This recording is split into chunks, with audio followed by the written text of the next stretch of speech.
Hello and welcome to Solo Calling the Audible. I'm your host and your only host, Iggy Magnets, here tonight on the show. You still have your silhouette cutout of a person, Maybe people will show entity. up and dive into the last week of FPF, last days. Oh yeah, it's true. And we've been abandoned by the crew. Yeah, they're just like, Iggy, take the reins. You're gonna be doing this in the fall, so here's your practice round, and here it is. So be it. Welcome to the show. I am joined by Eagle at Master Control. This is where I would normally play the eagle sound. There it is. On the show, though, we will have a lot of special call-in guests who will be appearing throughout the night. So stay tuned for your division. See if you have a division caller, a guest coming onto the show. But let's get started right away. I'm faking my way. It looks like I have my laptop open because I do, but we're having internet problems, so I'm going off of my phone. So we begin with announcements like we always do. Eagle, the Fall Cup's coming up. We talked about it a little bit last week. Announcements will be coming almost by next week. Next week, or if not next week, the week after, of times, dates, locations, caps. We're already getting some emails coming through about cap questions and all, and what division can I throw in and whatnot. Yeah, I was going to say, I actually don't think I was at the last staff meeting, so I don't have the latest update on that. But there was none. Oh, there we go. Yeah. That explains it. Yeah, but that is in the planning process right now. Yeah. Normally, we aim usually around the first week of playoffs to have the information available in terms of what's coming next. As a spoiler, and we talked a little bit about it last week, it's what you would expect. There will be multiple divisions in the men's division, likely 4. Yep. There may or may not be a co-ed or a women's division. We're figuring that out. No, there will. There may be 2 co-ed divisions. That's why I said may or may not. We got to figure out what's going on here. Yep. The caps will likely be very close to what they were as before. The regulations will likely be what they were before with a minor tweak or a new rule change. We'll be testing out the whole stuff. So field locations are always TBD. Every year they switch up. Obviously, without having Catalonia available to us anymore, it's a little bit unfortunate, but we're going to figure out the logistics behind it. The days of the week it'll be available is something we also have to figure out. So, things we want to just make sure we have locked down on our side before we make any announcements. We have to kind of roll back or reverse course on, and that's the whole planning process. Yeah, usually the fall, even though, and we've systemically split it kind of into 2 seasons in the past, right? Where there's like the first 4 games, the second 4 games. Even the schedule's kind of split into 2 seasons, where the first half of the season there's some outdoor games still, and then the second half after like October 10th, there are no longer outdoor games, and they're kind of shifted to the indoors. Generally, there are Sunday games, Monday games, Wednesday games. There may be Saturday games coming up in the fall. Because of Lachine closing down, there may be one field and one field location where there are Saturday games. So that's been usually Saturdays have not been included in the Fall Cup. Look out for that as something new. Just like this season, there were morning games. There may be even afternoon games, 12 to 3. Ooh, that's fun. Yeah, in the Loyola Dome, perhaps. Ugh, Loyola Dome. Yeah, 12 to 3. I gotta go to NDG. Shift. Yeah, 12 to 3. Saturday or Sunday, one of those. Yeah, that's fine. I'm not a fan. I get how some people aren't living out here. I'm a classic East. Loyalist to Schedule 2 and everything. I don't like these afternoons or mornings or outdoors. I want my indoor Catalonia Sunday 9 p.m. game. All right, that's what I'm looking for, but not over NFL playoffs. Well, you want everything here, Golden Boy. All right, that's some announcements there. Of course, with the Fall Cup coming up, there are ratings adjustments coming up as well, with usually a few days after the regular season ends, as we talked about last week. For those who may not have gone through a rating review before, here's generally how it works. You wake up one morning, you have a new number next to your name. Only if you switch to the new tab Correct, yeah. season at the very top. Yeah. So basically, based on your performance, the division you play in, and a variety of other factors, of which I refuse to tell anyone on the staff what they actually are, there is a linear regression model that gets ran against you as a player, and a score is generated for the season that just passed. So this will be your spring rating that'll be evaluated. That rating is then combined with former ratings in your history of a player in the league, with different weights applied to different seasons depending on how recent or past they are. And different divisions. All that stuff. And you either go up or down based on your current rating for a new rating that'll apply for the Fall Cup. If you don't hit any of the thresholds to get reevaluated, you keep the same rating as the previous year until you hit a season where you have the value reached in order to get a reevaluation. I'm looking at you, Brandon Vickers. I don't know how you stayed at 55. 200 yards, 3 TDs. I do. Just, yeah. Criterias were not met. That's all I'm going to say. Yeah. Again, double check the finals times. They're actually breaking news.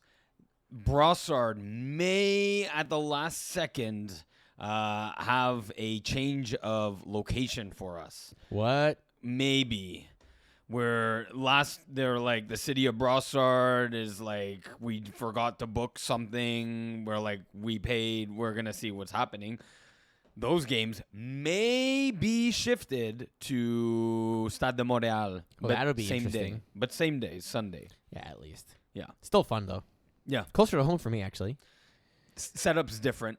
Yeah, setup's a little bit different. Yeah. But we'll make it work. Yeah. We've done it before, which is the good news. Yeah. Yes, we've done it before, and it's worked out fairly well. And then also, we mentioned it last week. For any of the divisions that are there, if you go to the standings tab, on the playoff breakdown, we've now finalized embedding the brackets everywhere. Once we actually have the teams locked in, these will have the correct names of the teams to break down the entire brackets and get it all structured in place.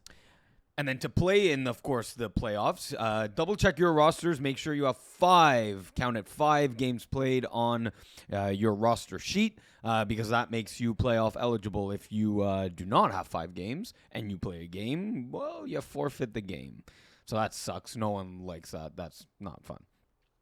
And it makes our lives a living hell. Because then we got to reschedule shit. We got to come check with the scorekeeper. Someone's going to argue, oh, no, you actually were there in week 6, and he just wasn't counted, and we told the scorekeeper, and he waved from the bench, and his girlfriend was there, and look, I had this picture on Facebook. Guy, I don't care. You had 4. Sorry. Sucks to be you. Bye. We're going to start the show in Division A. And Eagle, we're going to have our first guest of the night, so we'll find out who that will be very shortly here in a few minutes' time. And we're going to talk with this person, what everyone's kind of talking about and raving about, and the whispers going around Division A about the final playoff seed, which is still up for grabs in Division A. But first,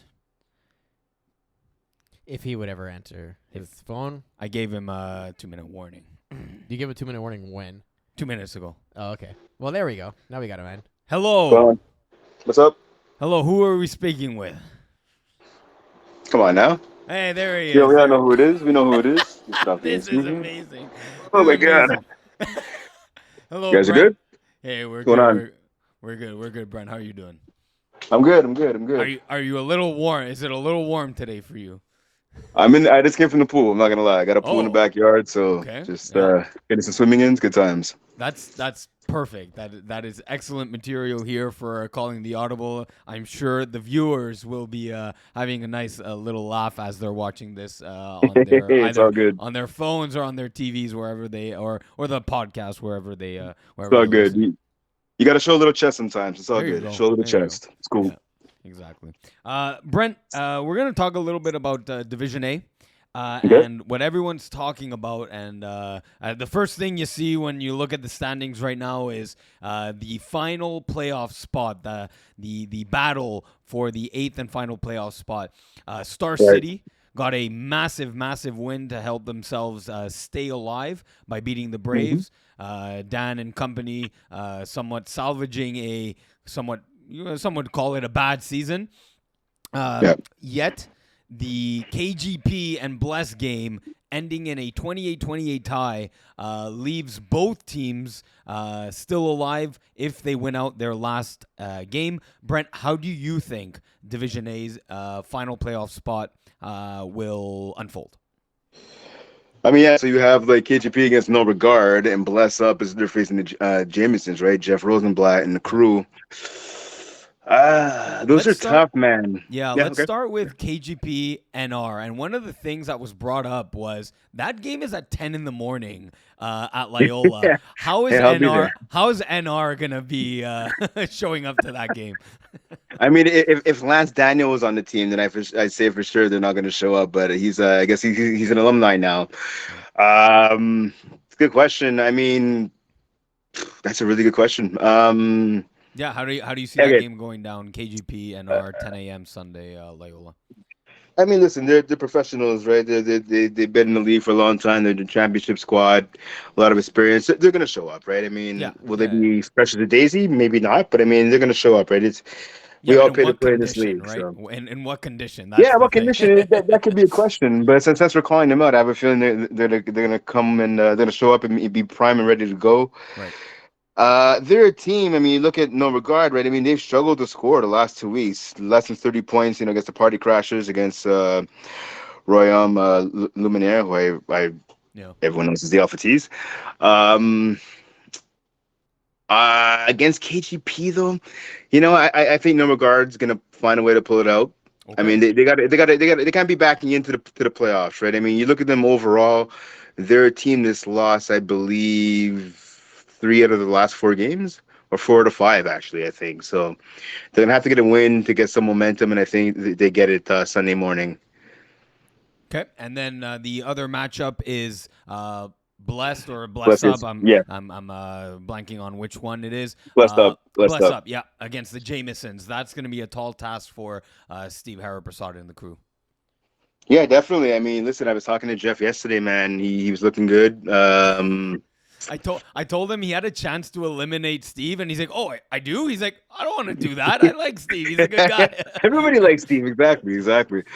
Yeah, man. You know what? I mean, on paper, it looks like the Jamesons should win it, but don't forget, right? The Jamesons are playing on Thursday, right, against the Party Crashers. Mm-hmm. So that's going to be 2 games in about 4 days for the Jamesons. That's a good one, I think. Listen, Blessed Up has a good squad, right? Yep. They're coming off the tie against KGP. They beat the Party Crashers, right? They only lost by 8 points to Royaume Luminaire. So. Yeah, they lost that game on the last play of the game on a Hail Mary. So, well, that's it, right? That's it. And you go back a little further, right? They lost by less than 10 to Star City. They lost by 10 points to the Braves. Right now, you can make the argument that Bless Up is the better team. And you know what? I'm going to pick them for the upset. I'm going to pick them it's my upset special. Okay, upset special. So you have KGP missing the playoffs and Star City and Bless Up both making it. Yeah, sneaking in. Yeah, exactly. Okay. Exactly. Brent, are you a beach guy or a pool guy?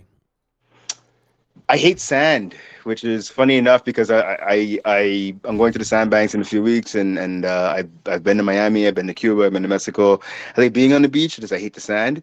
So to answer your question, I'm more of a pool guy. I love water. I'm Aquarius, so I love swimming. Yeah, it seems controversial what you said, but yeah, when sand's on your feet in your like a shower's the greatest thing you want. Makes your gooch all rough. Yes, rough gooches. Yeah. There you go. Brent, as the season went along, and of course we just talked a little bit about Star City. What surprised you the most? Was it that Star City is now waiting around to see if they make the playoffs or not, or is it that Joe Mayer has had his worst statistical quarterback year in 6 years? He has a 108.9 QBR, the lowest it's been since the spring of 2017, where he had a 108.2. So one of the first or second seasons that he played in FBF. What surprised you the more between those two? So, question. I'm going to say Star City, just for the simple fact that you look at this roster, right? You have the dynamic duo of Dan Lazare and AJ, right? I mean, I score kept their games Sunday in torrential rain against the All Stars. I mean, they had a lot of subs, but Darren Wilshire, they have a lot of talent on their team. It's obviously Jerry Brabeau's another guy there. Leo, It's Jeans Lee, Alexi. it's There's a lot of speed Yeah, with yeah, yeah. with There's a lot of Jordison. speed. They got some length. It's just a matter with these guys, is getting guys to come every single game. Obviously, AJ was suspended the last 2 weeks. That doesn't help them in the least bit. But they have, regardless of who's missing, they have they have an elite quarterback. They have elite playmakers, and the fact that right now, they're sitting 3-7. I think that's the biggest surprise. Yeah. With Joe Mayu, I mean, listen, it is a surprise. His struggles, he hasn't been horrible. Just to his standards, Yeah. he's been far below what we expect. But you look at it, right? I mean, look at who they're missing in Atlanta. George Garrett, I don't believe he started the season with them. He was still hurt. One of the Pilon brothers is hurt. Right. They're Yeah. missing guys. They're at tournaments all the time. Yeah. So for them, the lack of continuity is for the entire roster versus just a couple of guys in and out of the lineup for Star City. Brent, I was looking at the player stats in Division A, and there's a new kid on the block, so to speak. Ashton Thibault, first Right. in touchdowns with I believe 16, and is second in yards with 565, 17 touchdowns. So excuse me. Simple question: is he winning Offensive Player of the Year? Yes or no? I mean, if you just go off of stats, yeah. I mean, he is a new kid on the block. He's kind of taking the league by storm. I had him in my NFL comp article. Like off the top of my head, I can't remember who I comped him to, but I've seen him play a couple times, and, Yeah. and this guy can ball, right? I mean, right now he's at 80 on offense. I mean, so say it's 76 on defense. I think it's pretty safe to assume for the fall cup or winter season, both of those ratings are going to go up. But his numbers, like when I've watched him play, he's dominated. Like 17 TDs, right? I say again, that's only in 9 games, Yeah. right? So I mean, I think that That's he one should better. definitely win offensive MVP, if you will. Yeah, it'll be a little close just because Pat Jerome and Sean Summergin have, well, more Pat Jerome has put up similar numbers Yeah, in 7 games, right? So that yeah, could come it's into true. the conversation. And that's really the only time, again, where games played come into the conversation. When the stats are similar, then you look at the games played. Did he do it in less games? Yes, then that gets taken into account. But don't confuse that. A lot of people confuse that with, oh, well, if had he played 2 more games, then he would be at 800 yards and 25 touchdowns. That's not the same thing with what we're talking about here. Yeah, that's Yeah. true. I mean, and listen, he could play an extra game and have maybe like 3 catches for like 50 yards, but no TD. So then that Right. makes that conversation move. But I would say what should factor into the equation is Pat Jerome, right? He's the greatest receiver Yeah. in FPF. I don't think there's too much of an argument for that one, right? And you expect that out of him. Ashton Thibault, like you said, new kid on the block, kind of unexpected. I would slightly give him the edge. No disrespect to Pat, but I would give Thibault the edge just because we didn't expect it coming in. Also, keep in mind, Ashton Thibault is playing in Stephen Harpersad's offense, which admittedly they've had a tough season, Yeah. right? So that's also very respectable. But I would make an argument that Stevie H likes to drive the field, take his time. Yeah. And so if you're Ding and averaging done. 11 yards per reception, that means you're playing the short game, but also you're that deep threat when he needs it too and everything, right? You're And playing that yak middle yards. intermediate layers on a And consistent both. basis. And both getting yak Well, yards that's it. too on his short. Exactly. He's catching. Like, I've played in the Stephen Harper offense before. It is a lot of dinking and dunking. Very smart quarterback. Going deep all game long is not a strong suit. So you're hitting the shallow crosses and that. You're hitting the hooks and you're relying on your receivers to get yards after the catch, like you're saying, Eagle with the yak yards, right? Yeah, and don't forget 52 receptions. That to have 20 more than Jerome and Submergent. That's something. That's saying something as well. Yeah. Yeah. 2 more questions here, Brent. Quickly. Yep. Mo and I talked about this last week, but we want your take on it. Is it a bust season if the Jamesons do not make the finals in Division A?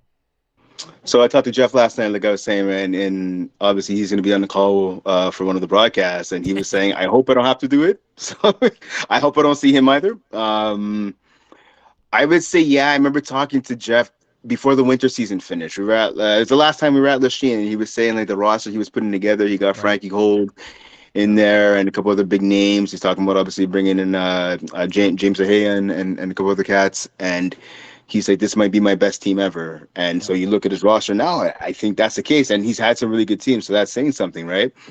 So to answer your question, yeah, I think it would be a bust if they don't at least make the finals, because they have a good team and they should, honestly.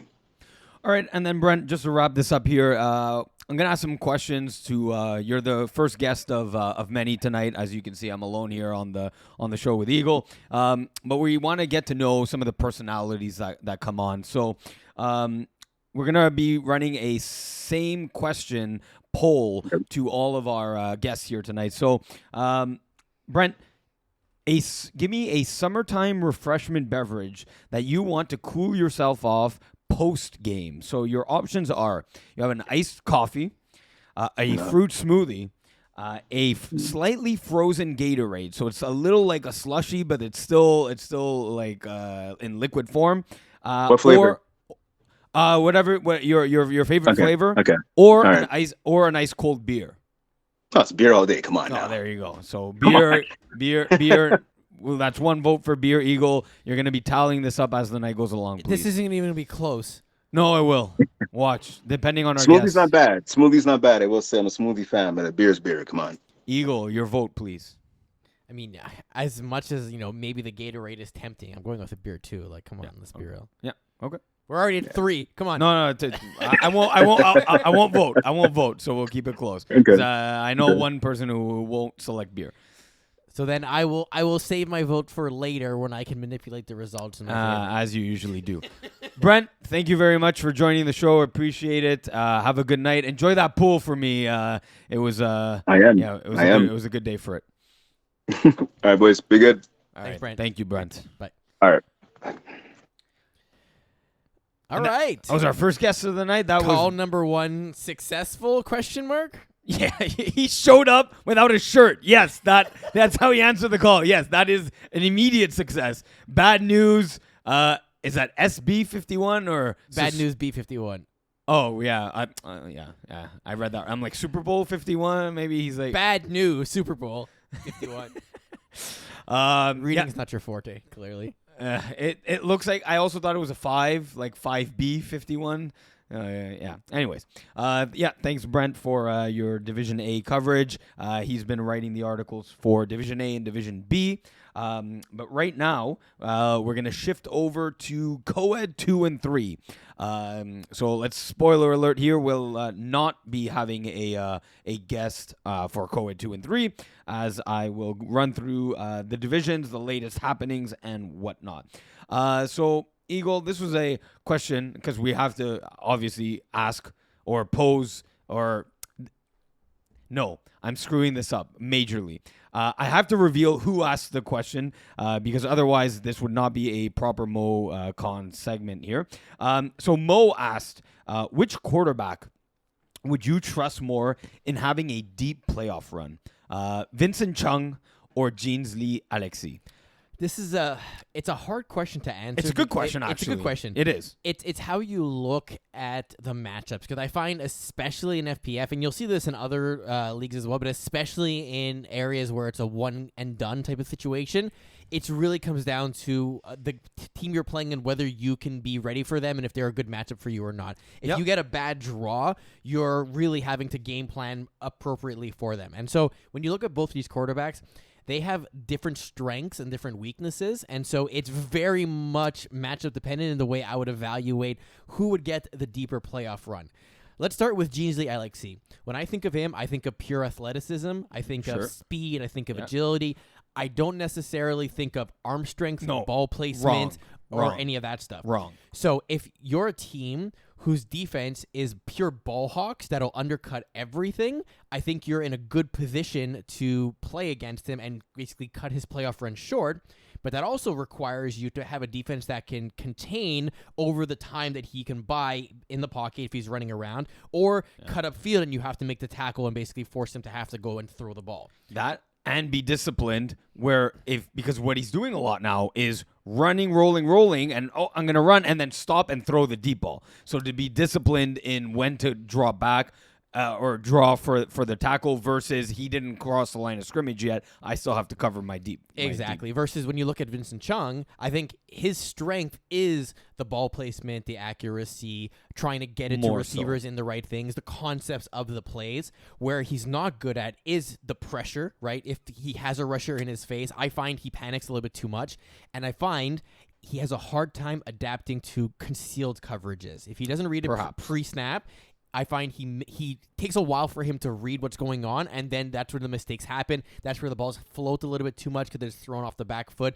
At least that's the way I kind of see the gameplay. So I'm looking at this not from a perspective of which one's going to have the deeper playoff run, but which of those teams will likely hit more matchups that favor their play style or to play less into their disadvantage. So I also thought about this question, and then I'll give my analysis after, but forget the teams around them.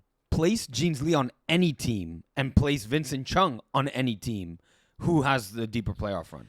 I would go with Vincent Chung, personally. Okay. I think Jeansley Alexis is too...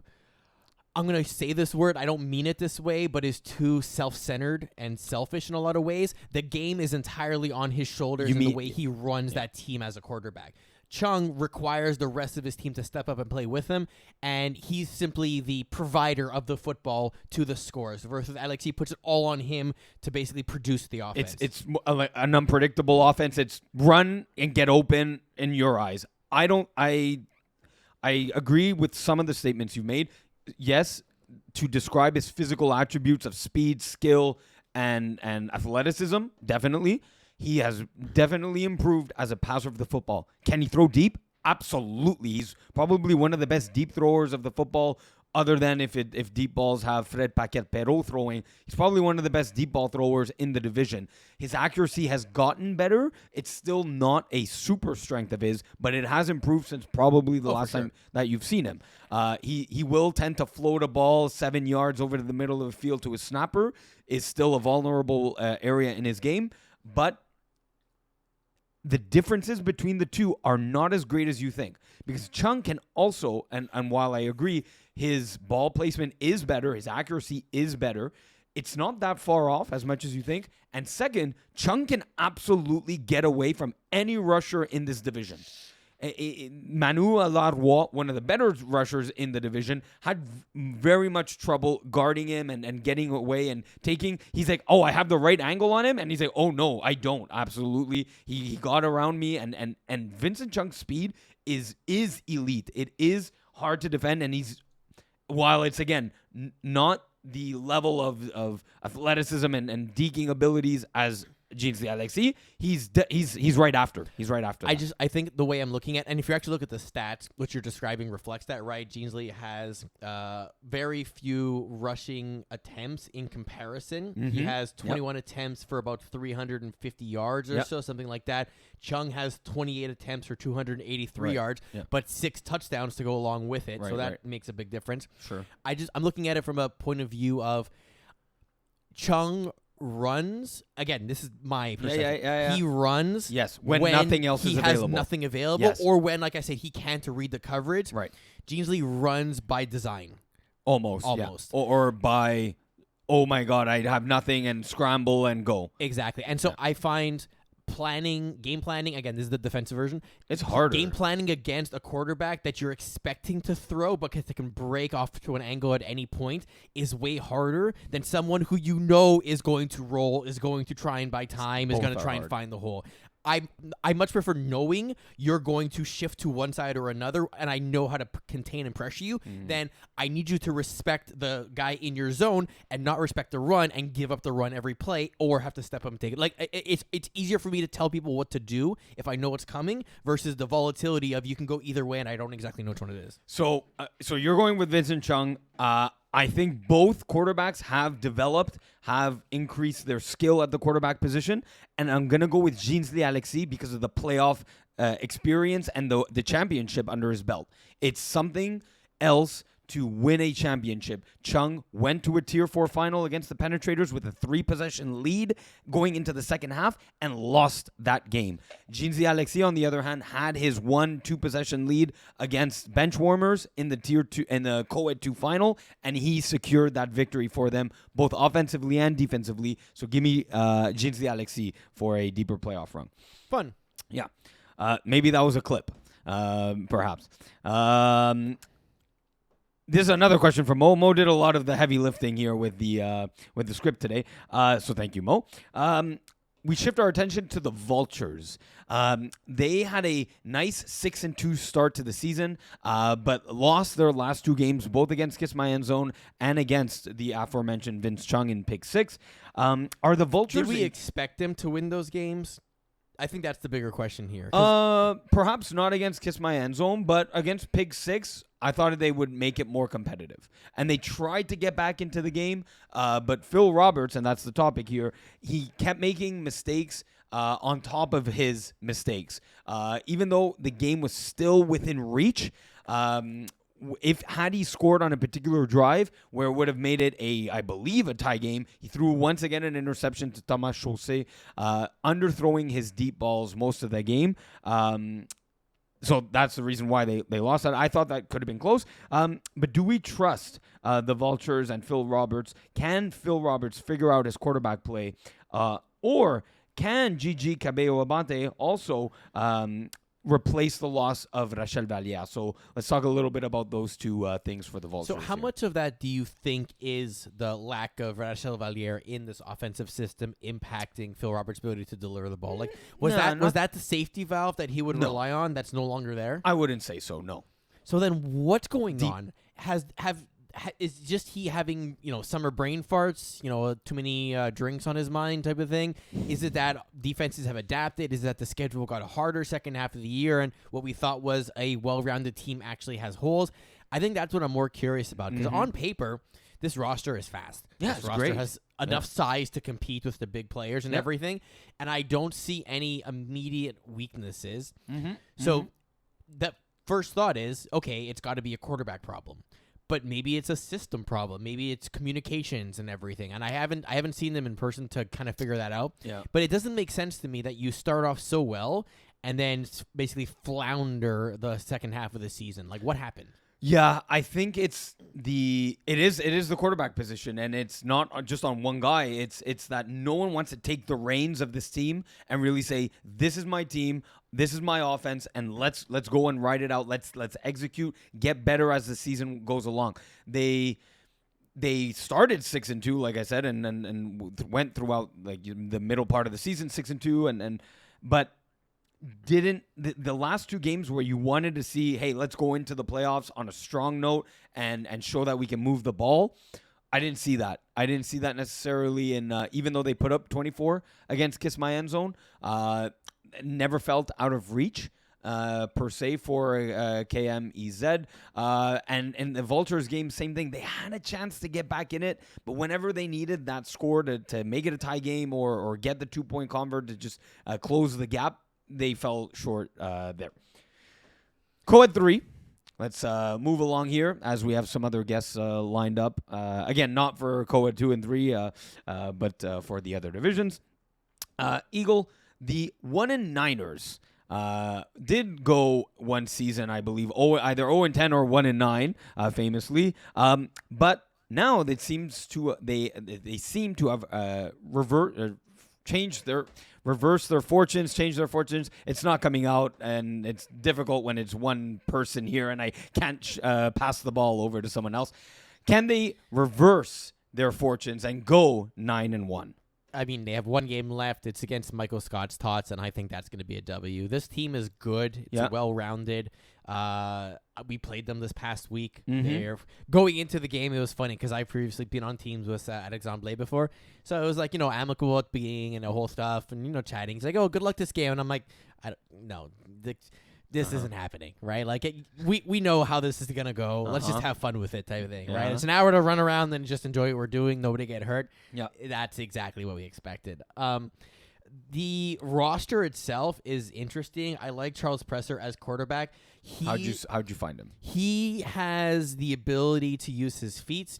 He has decent ball placement. The play designs are good, and he knows how to read them. Yeah. And when he is under pressure, he can roll and throw that ball with precision on a line, which is what you need. Yeah. These receivers are going to make plays on the balls. Alexandre Blais previously mentioned. Brandon Badley is mentioned as well. Lucas Quenville, big addition to this roster in terms of the way they run it. And the women as well, they're just fantastic. I think this is a well-rounded team.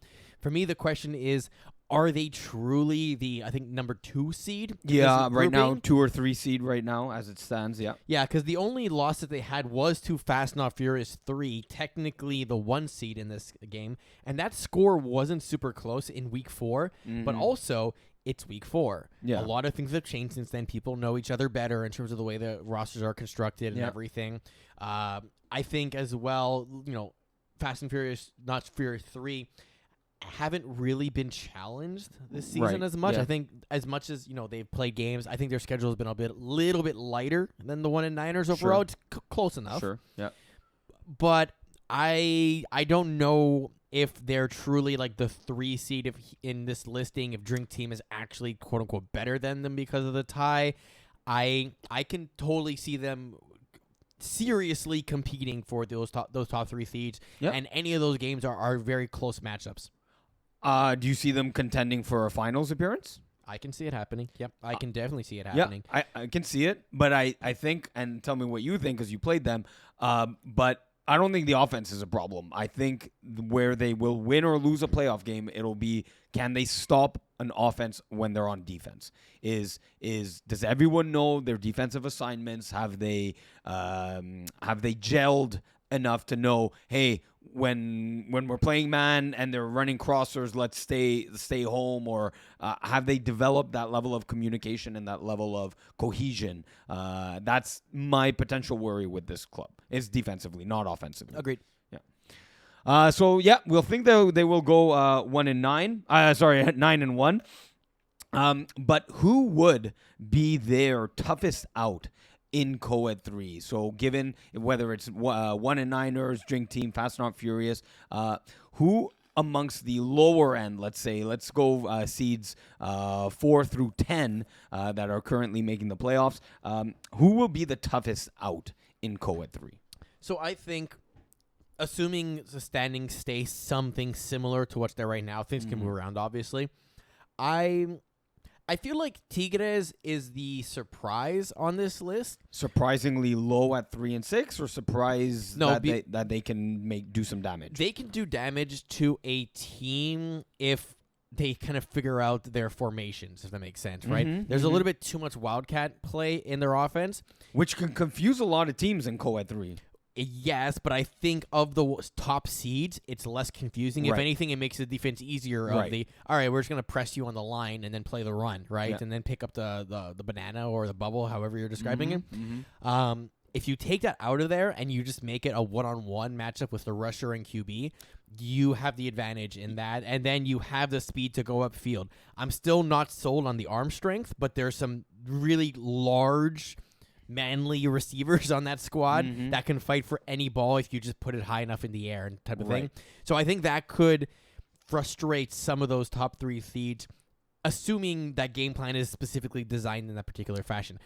I think the defense is still going to be the problem for Tigres. I don't think their defense is very strong, but if they can keep up score for score at least, or force them to have to respect certain elements of their game, I think that is something that they can be the hardest out of the teams that are currently sitting in those spots. I think of the things you said, having a competent athletic rusher is the key to stopping the Tigres offense, and I think Drink Team's the only one that thinks that way. Yeah, Fast and Furious is okay. 1-9ers is okay, but I think Drink Team is the only one that actually has a suitable rusher to contain that. In Daryl Dorsley. Yeah, exactly. Absolutely.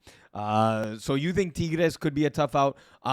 I like what the Crevette have been doing as of late, particularly in adding Vincent Morissette to the squad. He makes them, and that's what's been cool about Co-Ed 3, is that the cap's been high enough that you can have a Division 1 or 2 player on your team if your new players are rated 55, 56, and then the higher 50s, Crevet could do some damage. They've won. If you scroll down to their schedule here, I believe they're on a 4-game winning streak right now.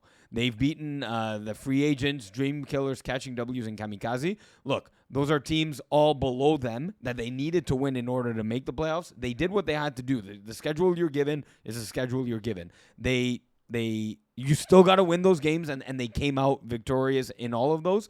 I just like a team going 4-0 into the playoffs to do some damage where they've gotten used to winning and they know what it takes to win. I think that's a recipe for success for to be a tough out. I can see it happening. Yep. Yeah. We'll shift over to the women's division right now. And in the women's division, we had some surprising results, Eagle. If we take a look at the schedule this week, we've been knocking Red Nation for their loss of how are they going to deal with, again, like the Vultures discussion, how are they going to deal with the loss of Rachel Valliere. And on the opposite end, we've been praising Les Petits Miettes. However, Red Nation won 21-6 over BIT, and X&X, one of the lower-ended teams in women's too, got a 25-6 victory over the Mokan Loves Les Petits Miettes squad. Which one was more surprising to you? Great question. So let's start with the Red Nation BIT game here. I don't know what to think about this one. So first off, seeing Kia Allen Bekeles and Geraldine Cabello-Abante leading in receptions and yards and the whole stuff. It's what you got to do. That's no surprise. Yeah, exactly. Yeah. Right? It's how you win the game, and that's totally fine.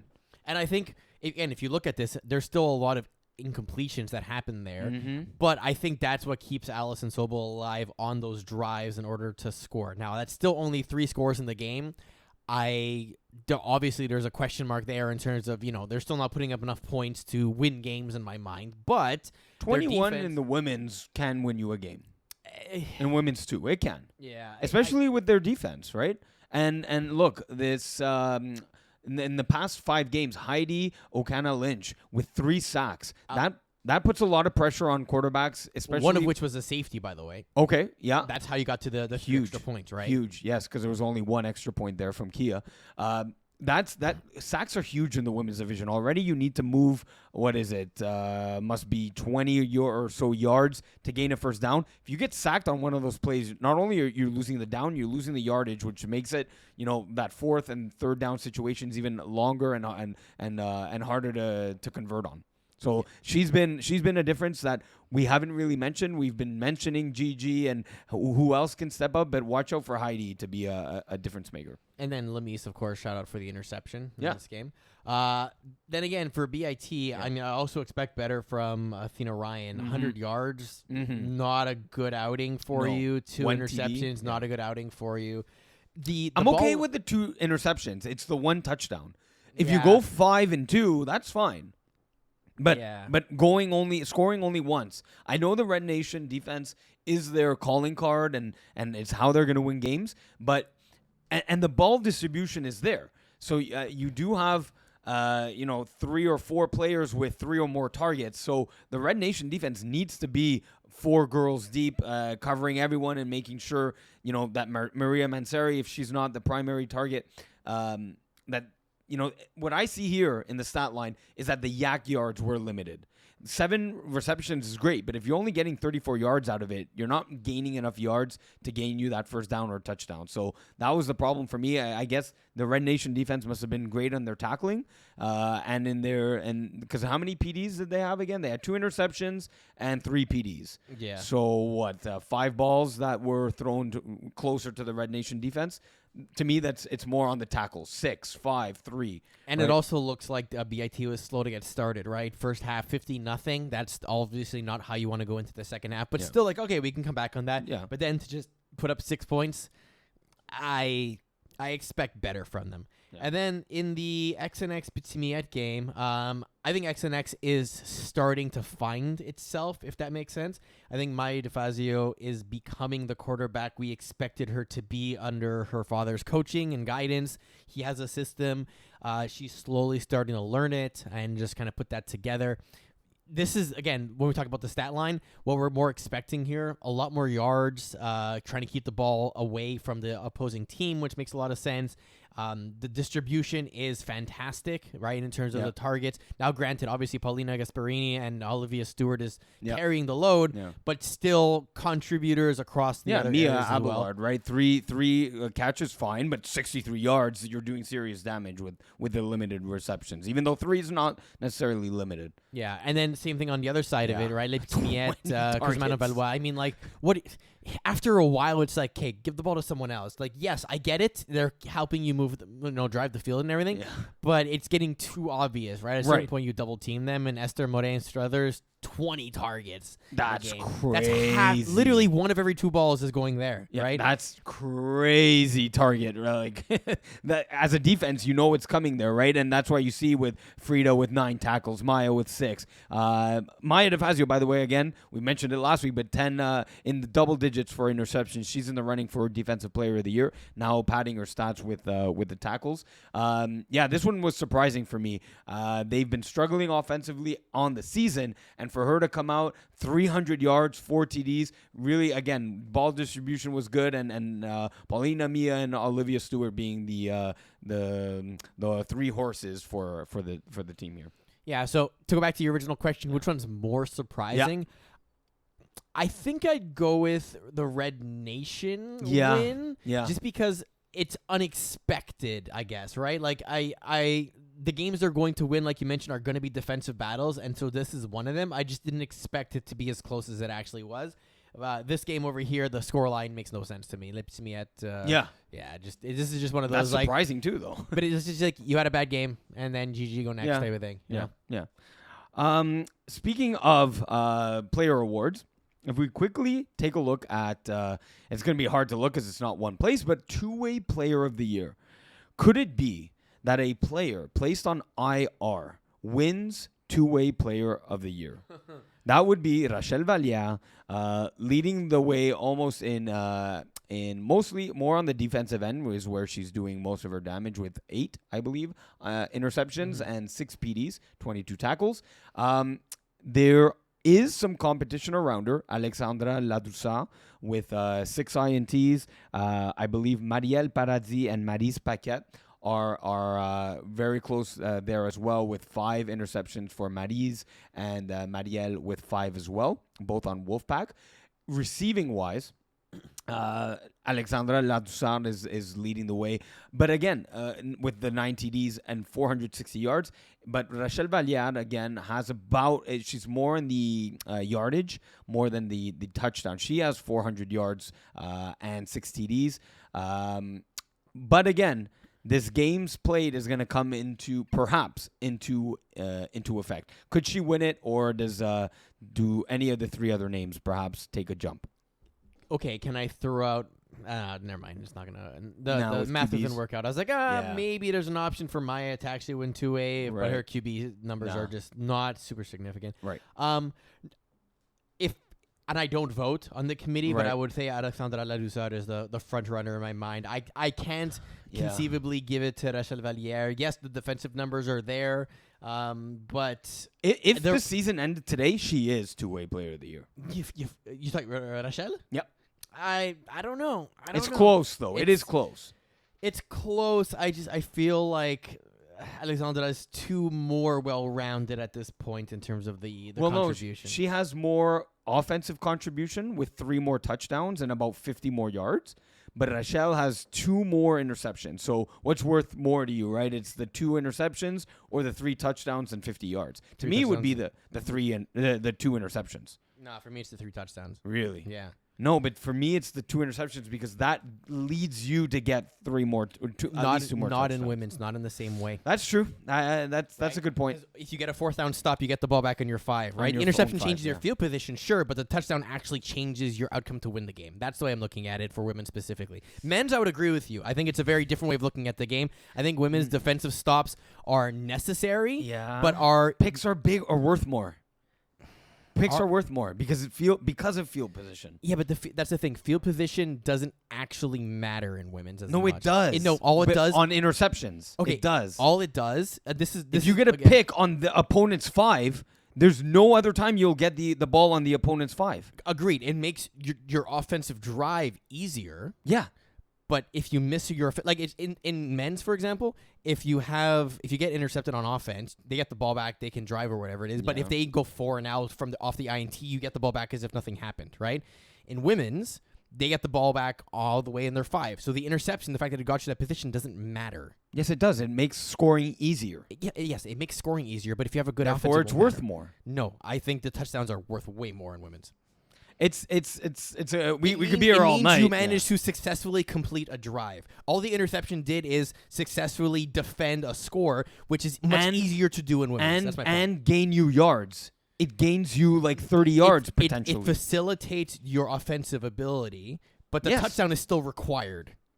Versus if you don't get it, okay. What I'm trying to say, if you bat that INT into the ground and it's 4th down and they don't convert, bad. It's not bad. It just makes your offense slightly harder. The score actually a lot gets harder. A lot harder. Progress. The score completes the offensive drive. The INT gets you the stop and yards. Not the it could get you like 40 yards. Think of it as getting a stop and a 40-yard reception. No, pick sixes would be different, but for me, it's all scores. I agree. I think the opposite for men, by the way. Pick sixes in men are worth less than the interception itself. Yes. They're worth more in women's. Yes, I would agree with that. So, look, I think if the season ended today, I would give it to Rachel Valliere. Again, take into consideration the 7 games played because the stats, whatever. If you think 2 INTs, 3 TDs are like everything else is equal, then look at how many games she did it in. She did it in 1 less game. To me, that goes to Rachel Valliere. But I do believe at the end of the day, Alexandra Ladouceur will have 1 or 2 more picks, will have more offensive contributions, and therefore you're likely two-way player of the year. We are going to move to Division D, where we have a guest joining us. Yeah, he's ready for a call. Yeah, you know who our guest is, Eagle? I mean, I know who it is. Yeah, perfect. He's joining us now. Will be William Power, our Division D writer. He has some plans, so we're gonna get him quick on the call here, and we're gonna see his thoughts on Division D and what his favorite post-game beverage is. Hello, William Power. Hey, boys, how are you? Hey, what's up, my man? How are you? I'm good, thanks. How are you? I'm good. Question for you, quick. Did you get in the pool today? Yes or no? In the pool? No, I was not. There's no pools around me. Okay, because your hair looks a little wet, and we had one of our guests was started the call with his shirt off. Oh wow! I put a little bit of beeswax in my hair. Maybe that's why it has that look. Okay. But no, I'm not jacked enough to go shirtless, boys. My bad. Okay. All right. No problem. You have a Twitter handle? Yeah. I do not have Twitter. Okay. Do you have a Threads account? I do not have that. I'm not even sure what that is. Yeah, Threads. Okay, sure. Will, we introduced you here as the Division D writer. We got some questions here for you. At the top of the standings, there's no Twitter, no life. That's what's written under your name right now. But Will, like I said, if we look at the top of the standings in Division D, there's one game left to go for the top 3 teams right now. How do you feel that the top 3 seeds is going to play out? You got Prime Time at 8-1-1 with 10 games played. Penetrators at 8-1, and the X-Men at 8-1. How do you feel that's going to shape up? Well, Les Petits Carottes are at 4, and they had a big game this past weekend, right, against Idaho. I think Primetime, obviously 8-1-1 there. They're going to stay that because that's their 10 games. I think X-Men are going to win because they're playing against Glory Boys, and I like X-Men in that matchup. Okay. So that would put X-Men to At 9 one, and yeah, exact number number one 1. seed. Yeah, And then the Penetrators. Just pulling it up here. The Penetrators got Born in the 80s, which should be a really good game. Yeah. I think so far I'll probably go with Born in the 80s in that one. So I think it'll be 1 X-Men, 2 Primetime, and then 3 Penetrators. Yeah, I can see that shaping down. I can also that Penetrators Born in the 80 game is a bit of a 50-50 pick'em. Yeah, it is. So Penetrators could, I see it this way: X-Men in 1, Penetrators 2 or 3, and then Primetime 2 or 3. I think we're in agreement there. No. Yeah, I think so. I think, like I said, it'd be hard for. I could see Glory Boys beating X-Men in a bit of an upset, but I think Glory Boys have been a little too inconsistent for my liking. Yeah. So yeah, I think, like you said, X-Men finish in the 1 seed. Yeah. Yeah.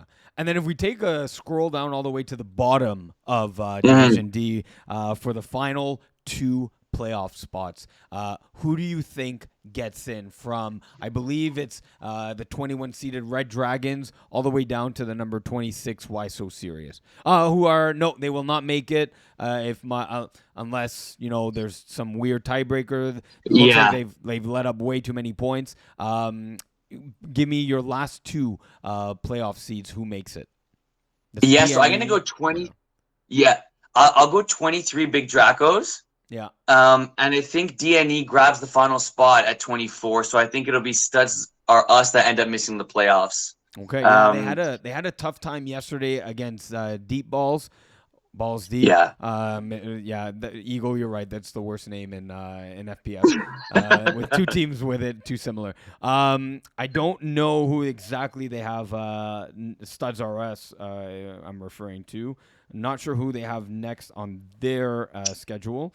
Just Blues, and Blues are winless, right? Right. Okay. Yeah. So if there's a chance for Studs or us to get in, that's the one. But do you think DNE will win out, or they just need 1 win, or how do you see that shaping out? That's the thing. I like what I've seen out of DNE recently, and they got the Root Sacks. Man, they got Big Dracos too. I remember writing in my article that'll be a huge game, right? Yeah, it is tough. I see them winning at least one of them, though. I like what Nick Rich has been doing, and having Panetta receiver there, and Akimo Charles, and just got a really good team.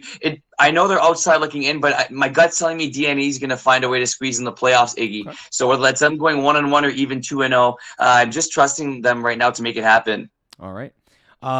Will, regardless of whether it's D1 or D2, who is a dark horse team that you've identified in Division D that can win it all? Whether it's D1, D2, don't think about that. Just one team that's fallen under the radar who could cause, no one's really looking at a dark horse team that could win it all, whether it's D1, D2. I love that question. Right away, I'm going no Rugrats. They tied the Blue Dry. Yeah. They tied the Blue Dry 40-40 this past Sunday, which a game I was really surprised about. They almost won that game too. They had the ball with 3 plays left. And they lost to Bandits yesterday, Tuesday, by 13. Bandits are one of the better teams in the league. So you're asking me a team that isn't getting the love, and right now they're just under 500, right? 4-5-1. This is definitely a team I could see surprising people. Jason Ross is obviously known as a quarterback, but people don't realize he's a stud receiver too. He's got really good hands, and there's just too much, experience, I should say, on this team for them to fly under the radar. So yeah, give me one team, D1, D2, or any of them. I'm going to Rugrats for sure. To win it all. That was the question, huh? As a dark horse, yes. Wow, okay. I love it. I love it. The odds, I'm putting my money. If I was a gambling man, the odds aren't great for them, so I'm putting my money on them. Okay.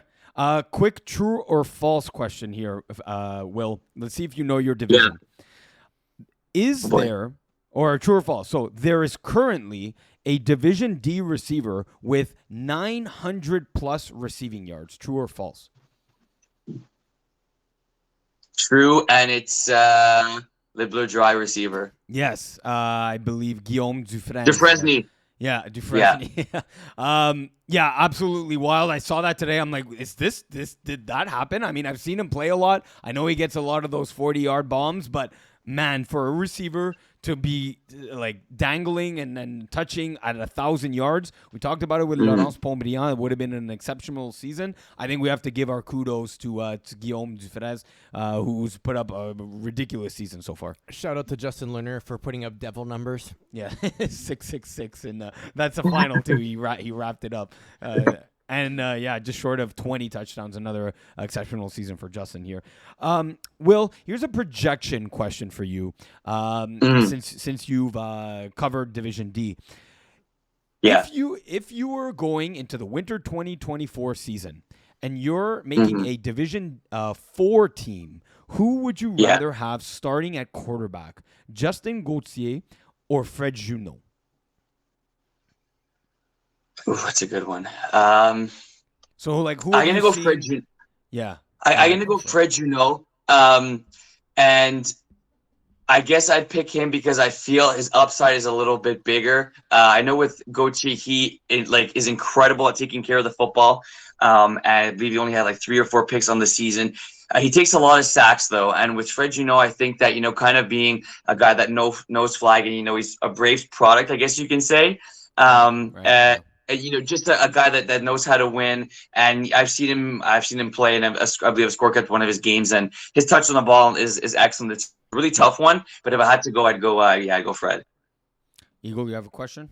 No. Will, we've been asking, we asked only one other guest so far.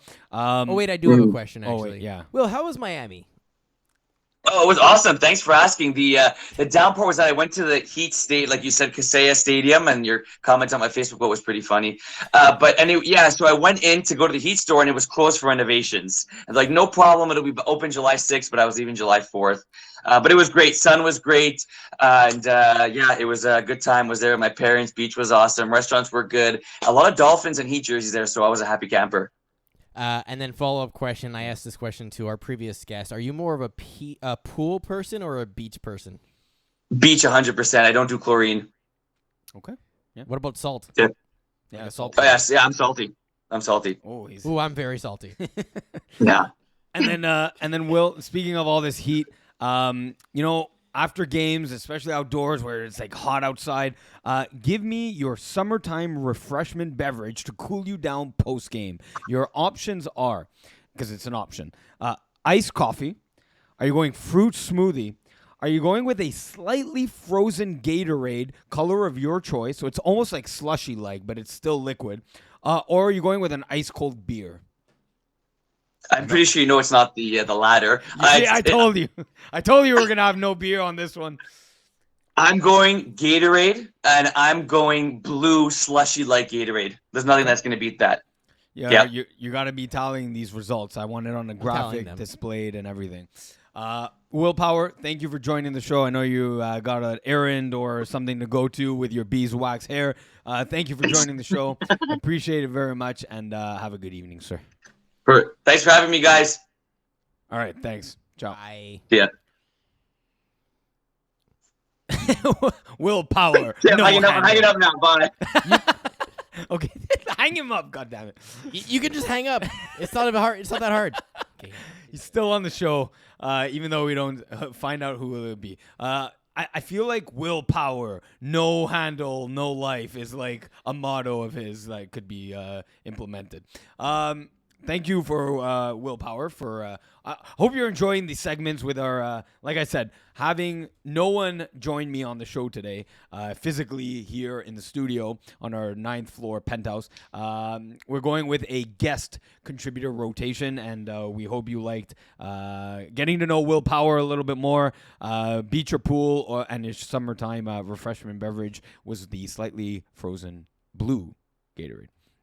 We're going to move on, though, from Division D onto Division E, Eagle.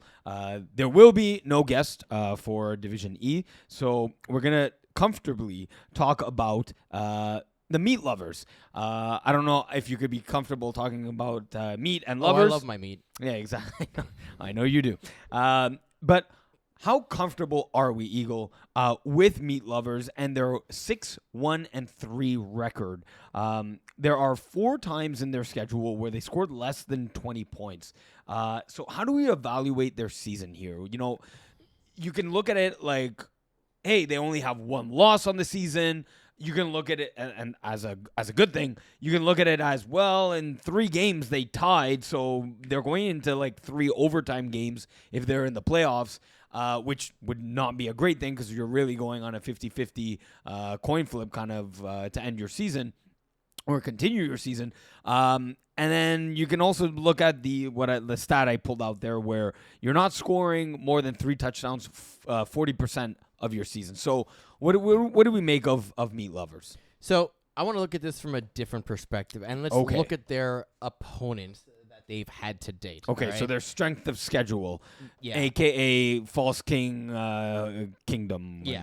So if they've only put up 20 or less points in a certain number of games, I want to see against who that happened against. So let's start breaking this down. The first one is against FSU. Yeah. FSU is effectively the same record, not really, because Meat Lovers had 3 ties, essentially. That differentiates them. But FSU is in the same ranking. Okay. No. I would have liked 28 points at least. So I don't like that. So, but at least you can argue, like, okay, like they're same quality teams. The scoreline is within somewhat reach. close, right? It's one score. So it's, okay, reasonable, but still, I'd like to see more out of that one. Yeah. Bend Don't Break. A 19-6 that victory. Team is 5-4 right now, and themselves are not scoring up a lot of points. 19 is a little bit on the low end. Houday. They're athletic, though, and are getting now more and more familiar. It's their second season after a winter season. They're starting to get it, both offensively and defensively. I'm okay with 19 against Bend Don't Break. Yeah, still not happy about it, but fine. Houday. Yeah. I could see more points going up against them and everything. Now, admittedly, their defense has been very good, the Houday defense. Yeah. So I'm okay also with 20 there. Yeah. And then prime time, 8 points. Oof. Look, I don't like in this an 8. Okay, so kudos, by the way, to the Meat Lovers defense for holding primetime to 8 points, because that's also very impressive. Yeah, but 8 points. Primetime defense is good, man. 8 points. A lot of these players play in Division D, so they really know what they're doing. And Meat Lovers, as much as I do like Manny Bazogias, he's not Div D yet. So for a lot of, basically, you're taking a Division D defense and putting it up against Meat Lovers. I can understand why you put 8. I don't love it. And 8 points will not win you games, just like it didn't here. And I wonder if you just quickly go into the game, I wonder if it was a safe. Or they converted for 2 points. Eagle, if you're going to open up the box score. So yeah, and here's the problem, if I want to call it that, with Meat Lovers.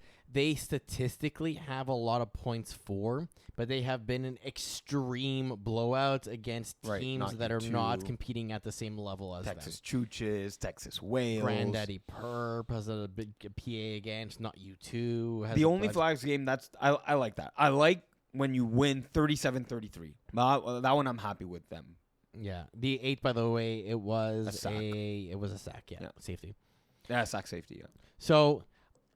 And so the reason I bring this part up is when we're going to start looking at playoffs, it is a bracket format. Yeah. That means I'm worried. there is a matchup that they could potentially hit that would suck. I'm worried. Right now, they're the third place team. They have to play the winner of 14-19. 14 is Pasta Arabiat now. 19 is Texas Wales. If that stays that way, and granted, there's a bunch of movement that could potentially happen. Yeah. If you see Pasta Arabiat versus Meat Lovers, that's not an obvious one. No, it's not. No. The record, if they're thinking to themselves, hey, we only lost 1 game in the regular season, I don't buy it. That's not how you should look at your season. I'm 50-50 on them on any playoff game, really. Yep, same here. Depending on the matchup. So, yeah, call it matchup dependent. As we did for... we did it in a couple divisions now. Let's take a look at our evaluations for the awards, Eagle, please. Let's look at QB of the Year discussions, Offensive Player of the Year, and Defensive Player of the Year. We'll begin with quarterbacks here. So let's start with the quarterback one.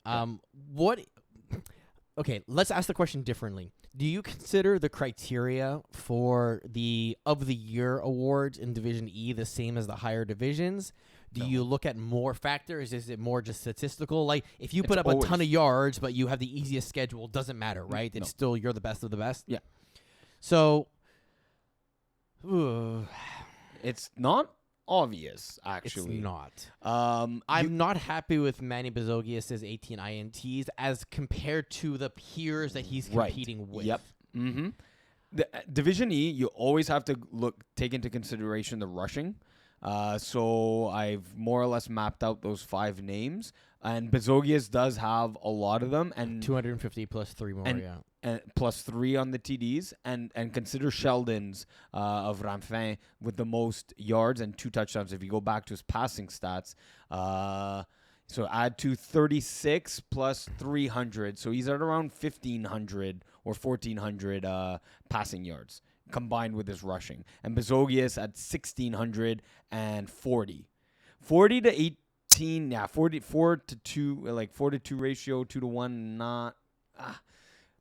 Man, this one's tough. I would go Sheldon over Manny Bezogias, but then I would, and if you did a control F on Marty Friedman on the rushing, at the top. Oh, the rushing. On the rushing, yeah, just to see how much we're factoring Freeman. in. Adam Mantel's here, by the way, 431-1, No, it's negligible. not, yeah.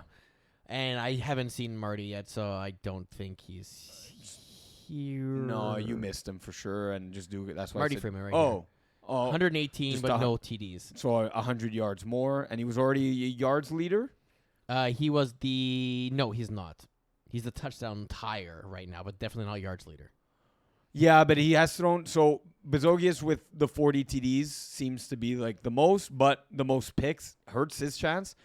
I'm going Marty Friedman and then Sheldon. Sheldon Duménil has the chance to supersede him, him being Marty Friedman in their last game. So okay, I'm going to throw in another option here. Matthew Cadogan from Primetime has 2 games left. He's at 29-8. But I think one of them was a missed game, so I think they only have 1 game left.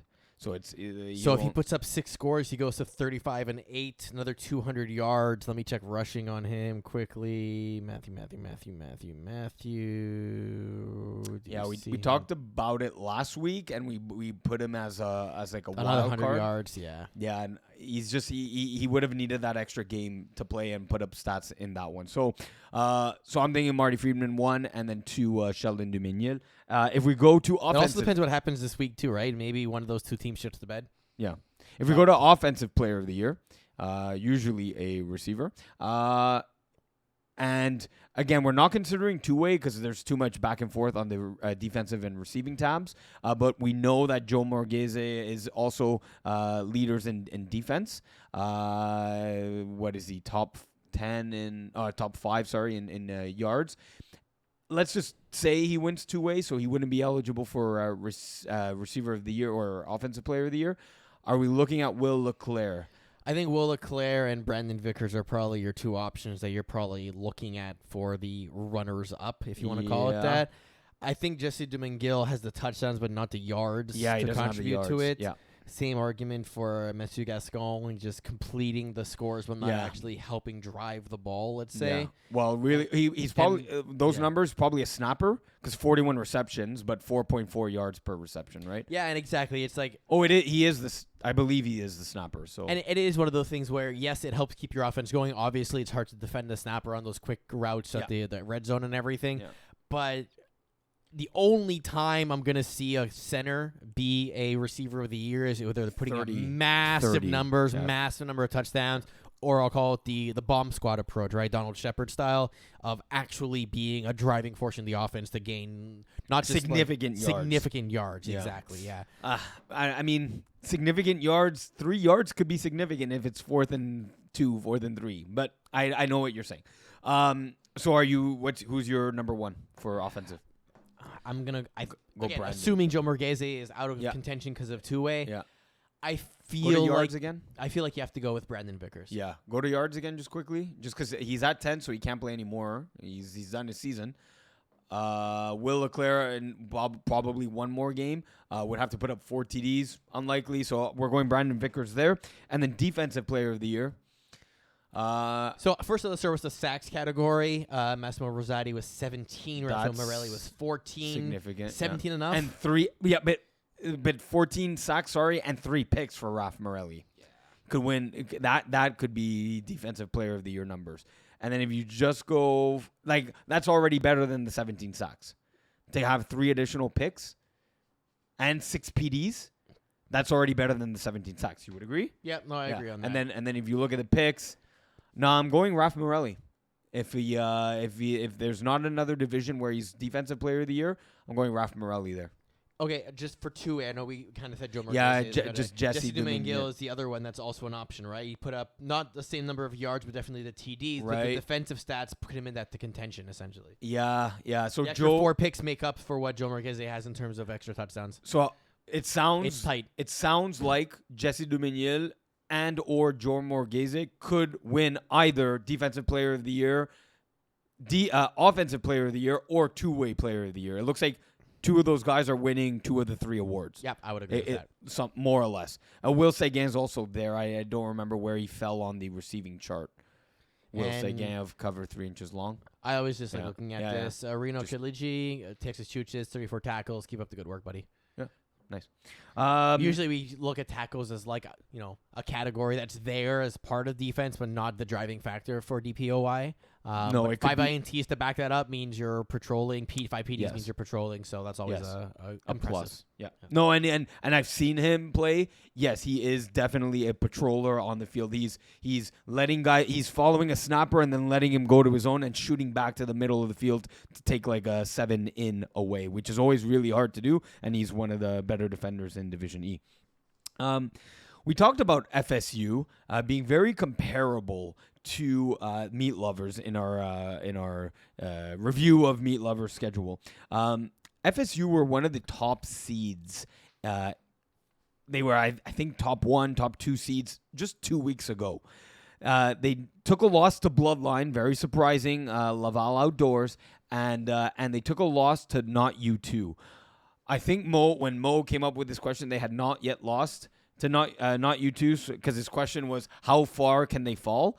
But I think his question still stands if you go to the standings page, Eagle, because they're done their season. But how far can they fall? So I believe in my quick evaluation of it, I think they can fall as low as 9 if cover 3 inches long, Ramfins all win out. Ramfin, cannot. I believe that they can fall then. Primetime has a game left. They can jump him. Show me them TDs has a game left. They can jump them. And cover 3 inches long can at least tie them and then figure it all out. And then they're tied with Not U2 and the whole thing. Right. Yeah, they can probably go as low as like 7-8. So more than does it matter? No, exactly. More than that, it's their loss to Bloodline. I don't know if they were their full roster, but Bloodline, although they now have picked up 3 wins on the season, they're not a great team. They're getting better each and every week, fine.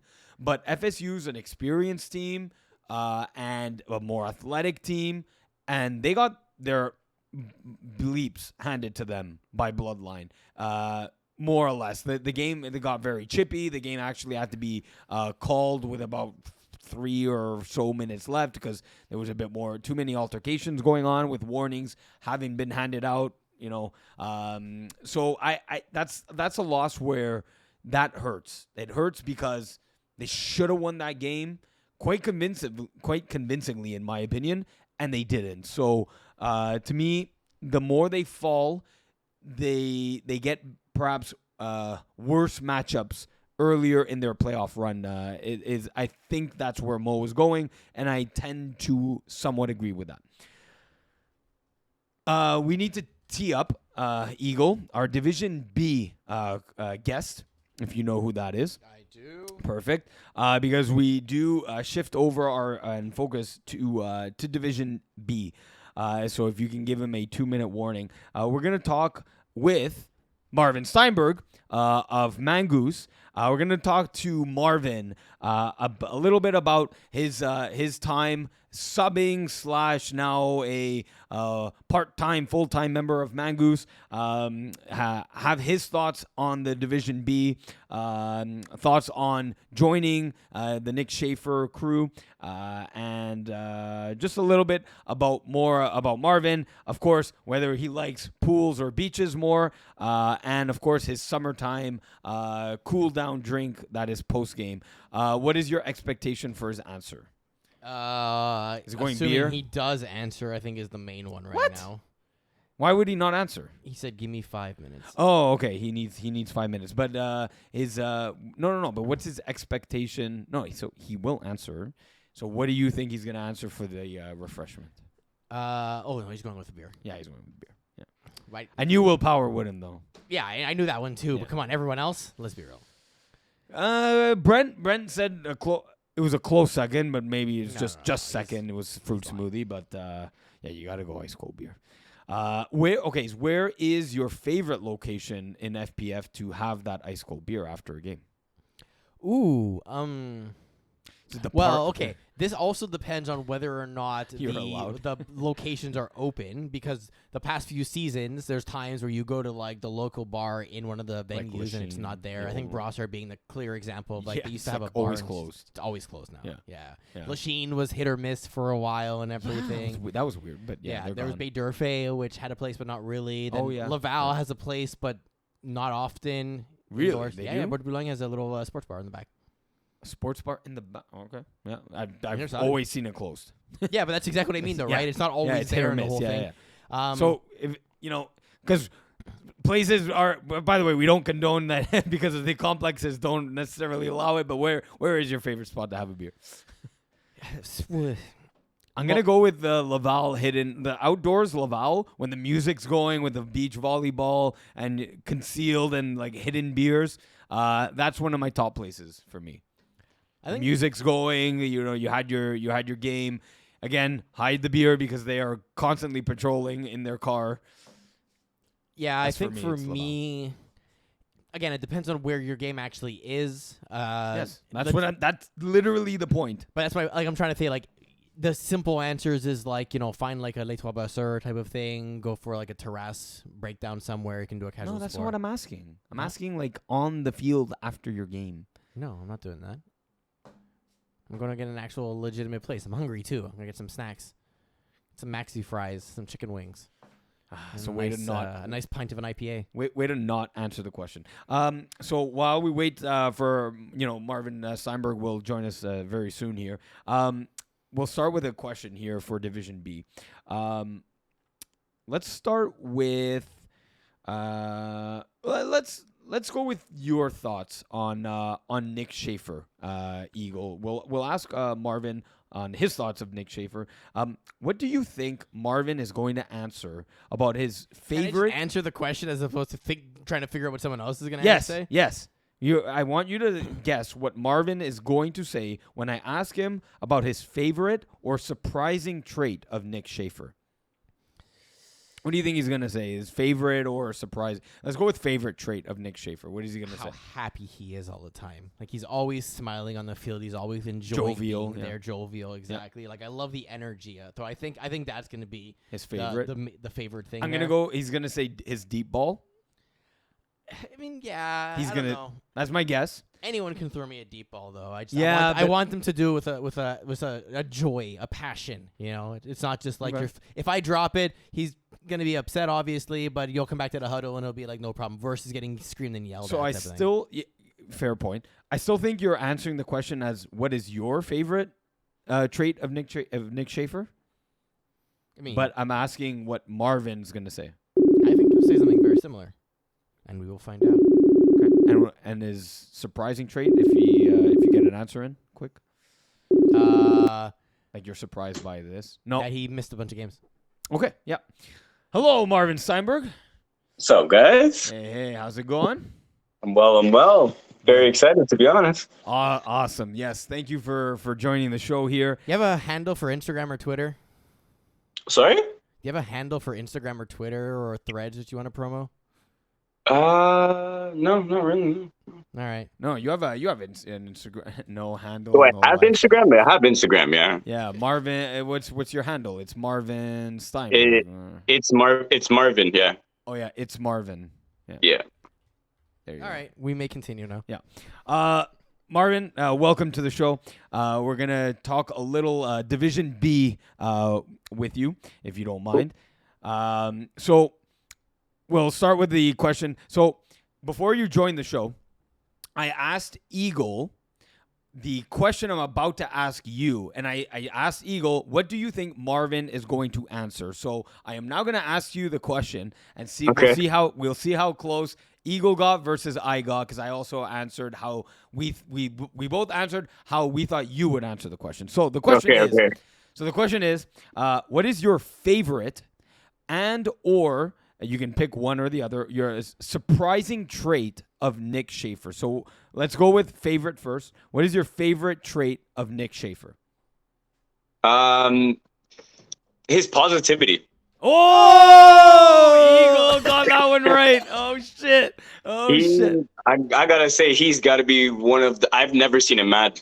I've never seen him angry. I've never seen him say a bad word. Like, his positivity is insane. Huddles, halftime. Like, if we're down, he's like, there's no like, oh my God, you guys got to step up. No, he's like, yo, like, listen, guys, we're still in it. Let's keep that positive mindset. Keep pumping everybody up. And honestly, I very much appreciate that. Nice. Yeah, Eagle got that spot on. Nice. And do you have a surprising trait, something that you didn't expect out of Nick Schaefer? How calm he is. Oh, okay. Yeah. He's very calm. Even when he's like under pressure and he knows that, like, okay, this is a big play. He doesn't show any stress. He doesn't show that he's nervous or under pressure. Even though, like, we kind of know, like, okay, this is like a very big play. Like, there was one play where we had to throw the deep ball against ambush. I think you watched it, actually. Yeah. On fourth down, yes. Exactly. And that huge the deep ball. Yeah. And I caught the ball in the end zone. Oh, yes, and yes. Yeah, it was a big moment, and this guy was calm. Yeah, awesome. Nice. Give me an underrated player. So that's the one Eagle and I answered. From here on out, these are new questions that the viewers haven't heard yet. Give me an underrated player on Mongoose that no one talks about and should get a spotlight. So I never knew this guy. I'd never seen him before. I didn't even know his name until I had to search it up because I don't know. I'm not good with names. I'm good with faces. Okay. And Gabriel? Yeah. Your snapper? No. Maybe it's not. It's the other dark skinned guy on the team. Yes, I know who you're referring to. His name is also escaping me. I forgot. I'm not good with names, but this guy, quiet, doesn't like. I've seen him say a couple words since I've been on the team, and he's a dog. He like catches deep balls. He makes big plays. Whenever you need that fourth down reception and to get that first, he's that guy. He's very quiet. He just does his plays. Very focused, and even on defense, he's making huge plays. Yeah, he's from the Diamond Bougie franchise. Really? Yeah, he is. Gaspar Sevnachik. Yes. Right? Yeah.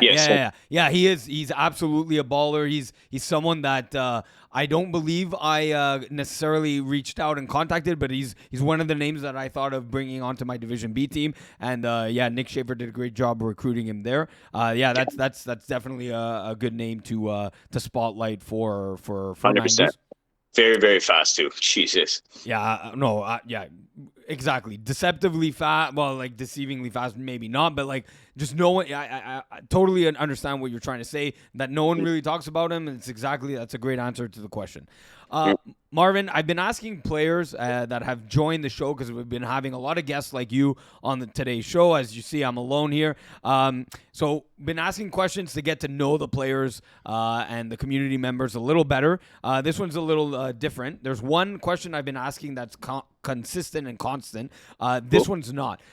What is your favorite route to run in flag football? Is it the post corner? Is it the wheel? Is it the simple go route? You know, everyone like dismisses the go route, but that one's fun to run. Is it a double hook? What's your favorite route to run? So when I first started flag, my position was a slot, left side. And at that point, my biggest play was like the post corner, right? Love the post corner. I'm fast enough to get there, and I'm fast enough to kind of get the defense off their feet. I gotta say, since I've been playing on the outside a couple of times, obviously Mangoose, I'm playing the slot, but on the outside, stop and goes. Okay. Yeah. Stop and goes. That it used to be the post just straight, but then post corner. But stop and goes, honestly, just seeing the guy stall and you're off. It's amazing feeling, man. Awesome. Yeah. I also have a similar question, unrelated to football though. Are you more of a pool person or a beach guy? Ooh. Honestly, I like pool. Reason why is because you can have the boys around, have a couple beers, chill, relax, music, do your own thing, and not have to worry about other people complaining. Okay, so you're doing like backyard pool, you mean? Not Yeah, like exactly. yeah. Okay, yeah. Who's not doing a backyard pool? Well, I don't know surprised. why. Maybe it's because I was on my way here. There's like the city pool in the park. Yeah. Okay, Where- if I have between a city pool and a beach, I'm taking a beach. Yeah. Like, come on, I'll deal with the sand, but like, Yeah, you know, that yellow watered, that mellow pool. Yeah. Yeah, but then you're wet and you're in the car. You have to drive back home. It's a whole thing. Yeah. I would go beach in that case. Marvin, let's talk a little bit more about the division. No, actually, we're not going to do that question because it would require too much internet, and I don't have enough bandwidth here. Of the three teams, Mangoose, B-Raves, or Run It Once, which one of the three teams do you think has a better shot of getting into the top 5? So it's Mangoose, B-Raves, B-Raves, and Run It Once. and Run It Once. So I'm not trying to throw anybody under the bus. I don't think it's B-Raves. Reason for it, honestly, is because the past couple of times that I've seen them play, like there's always new guys I see. It's not really consistent. Yep. I mean, don't get me wrong. Joe is a killer quarterback. He is one of the top dogs for sure, but I mean, there's always new guys, and I know they do like tournaments and stuff like that around. So I don't, for sure, not the B Raves. It's kind of stuck because like I'm on Mangoose, so it's like, you know what I mean. But a non-biased, just outside. Yeah. I gotta say Mangoose, man. Okay. Run It Once, don't get me wrong. I gotta say Run It Once is a very good team. Yeah, They're solid. They've been together for a long time. Same thing with Mangoose as well. But I gotta say, Mangoose, the way they play, their mindset, they're not going into games as in like, oh my God, we gotta win. No, we're going into have fun. Yeah.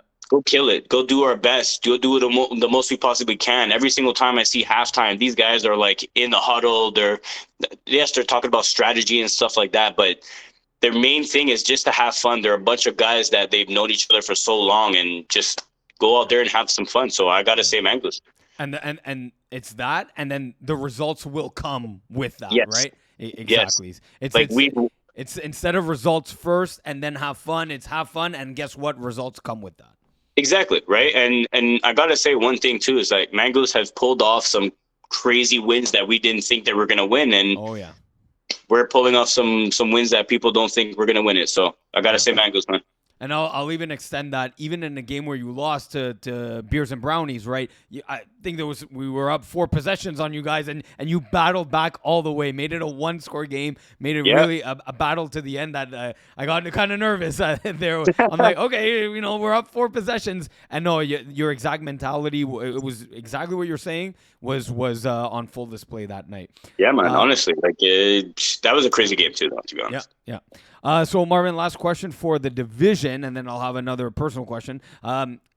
Again, so we'll put Mangoose aside because then you're right, there was a bit of bias there.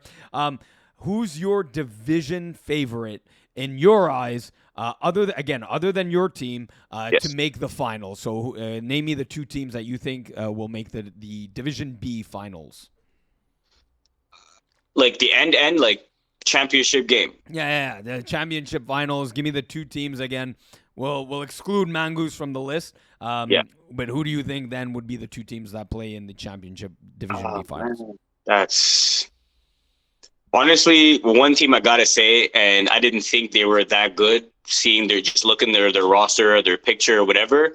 I gotta say Poseidon's Kiss. Yeah, they're good, man. Yeah. They're like when we played them, and I mean, look, I don't know half these guys. I know Rocco, I know a couple of other guys on the team, but I gotta say, man, they're a strong team. Yeah.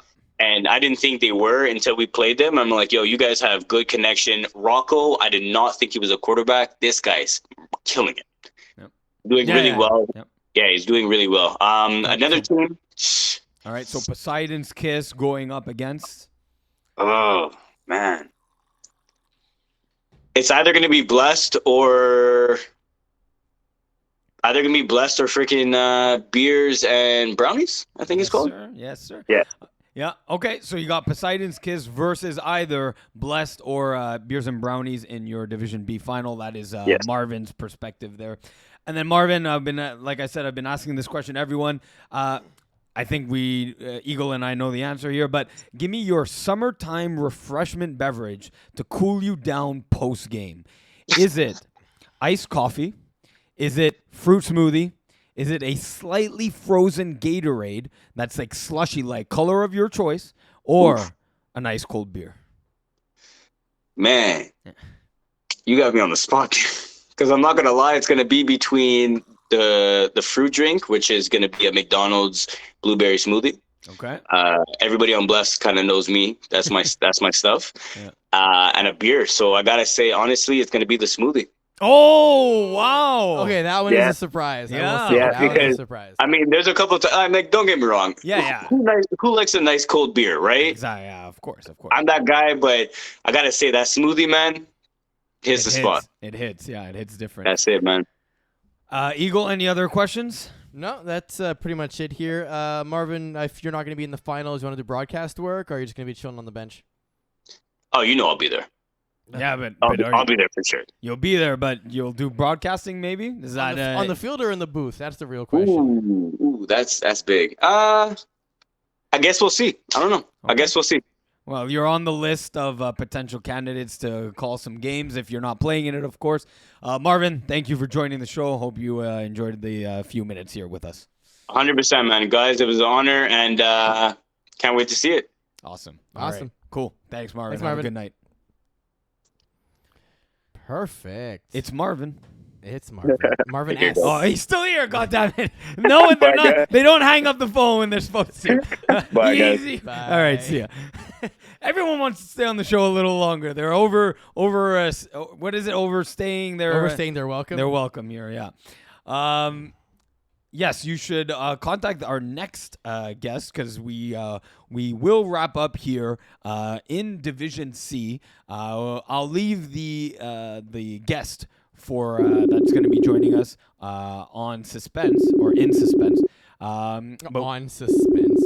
on This guy. suspense, in suspense. Let's see if he answers the phone. He should absolutely be answering. I'm sure he's here right now. There he's he here. is. Wait, no face? What is this shit? No face. That's fine. He's. I didn't realize. Hold on. Okay. All right. Hello, Hey! GM. Hello. How are you? Well. If it isn't GM Cole 44.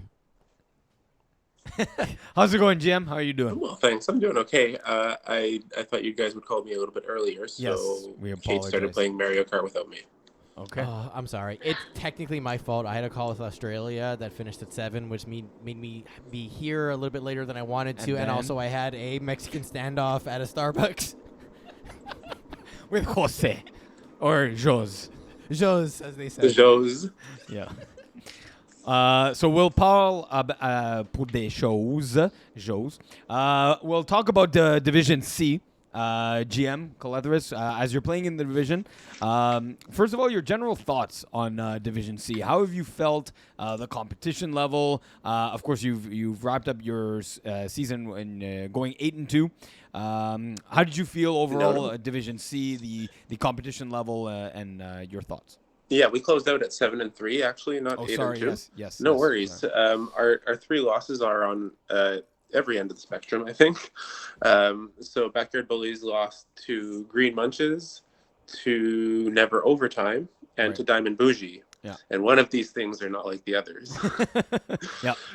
So if you would have asked me what I thought about the division before I played Diamond Bougie, I would have told you that there's a lot of parity across the board. Like, you can look at the middle of the rankings and see that there's a lot of teams. Like, our playoff preview of who should be worried and who shouldn't, like, it's going to get a little convoluted towards the bottom. But but there is now, like, having seen, like, last year's finals and everything, but in Div C, Diamond Bougie are still on a tear and on a different level than everyone else, I think.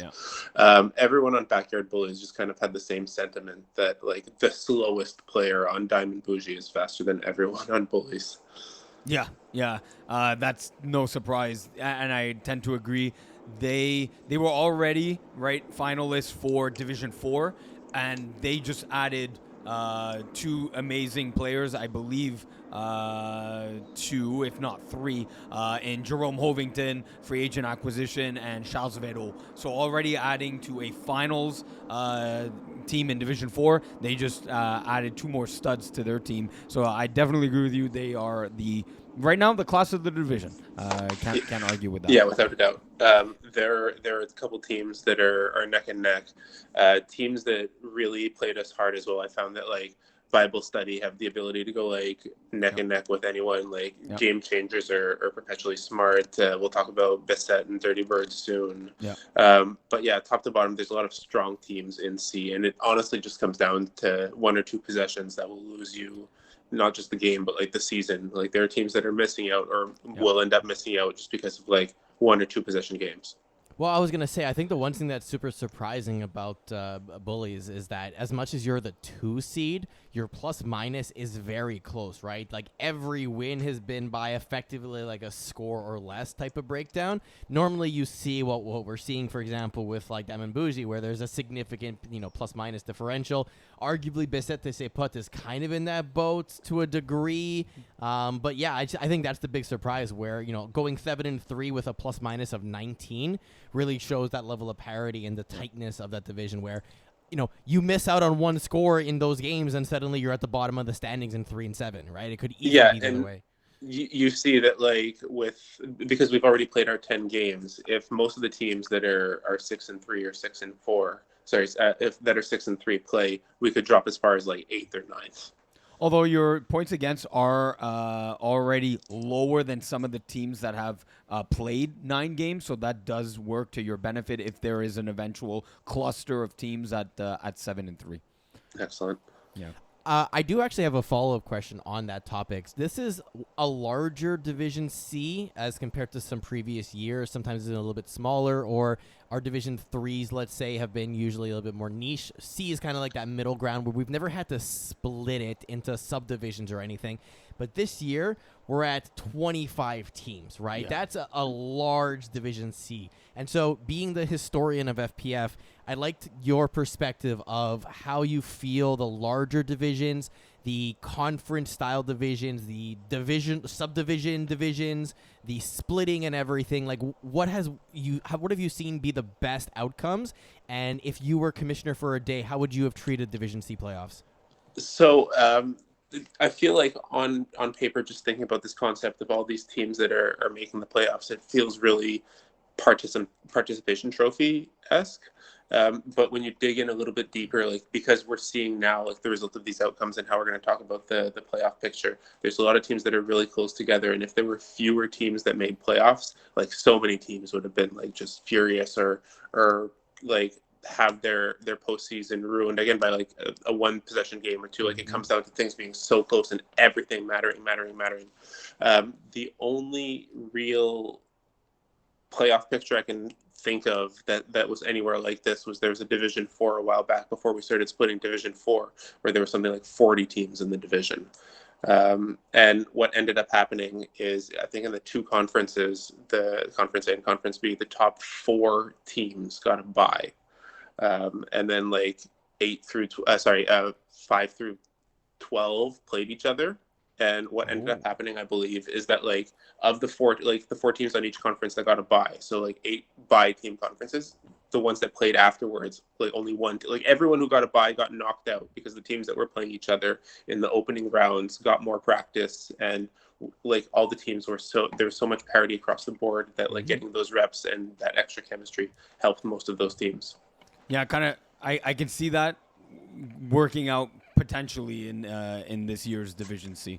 Yeah, I think the other thing which is super interesting about Division now is that we've moved away from a reseed and into a true bracket, which means that if you're the 20th seed or whatever it is and you get a really hard matchup round 1 and you manage to win, your round 2 is actually slightly easier because you've beaten the hardest opponent of the first round, which is, I think, a good idea, because beforehand we punish a team for like, congratulations, you beat the 1 seed. Now you get the 2 seed. Oh, you beat the 2 seed. Now you get the 3 seed. Oh, you beat the 3 seed. Now you get the 4 seed. And we do that over and over and over again. Still like that, though. Nope, now it's a bracket. Now it's an actual bracket.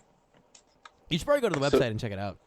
Division 1 versus lowest seed. So it does look like it gets reseeded. Highest seed versus lowest seed for quarterfinals. Second highest seed versus second lowest seed. Eagle, scroll down more. Keep going. Keep going. Keep going. There you go. Then why are we doing an actual bracket for? Fucking Rob. One job. We talked about this last week. Why would you put a bracket inside here and then not do why do a reseed? It's a bracket. That's the whole point. No.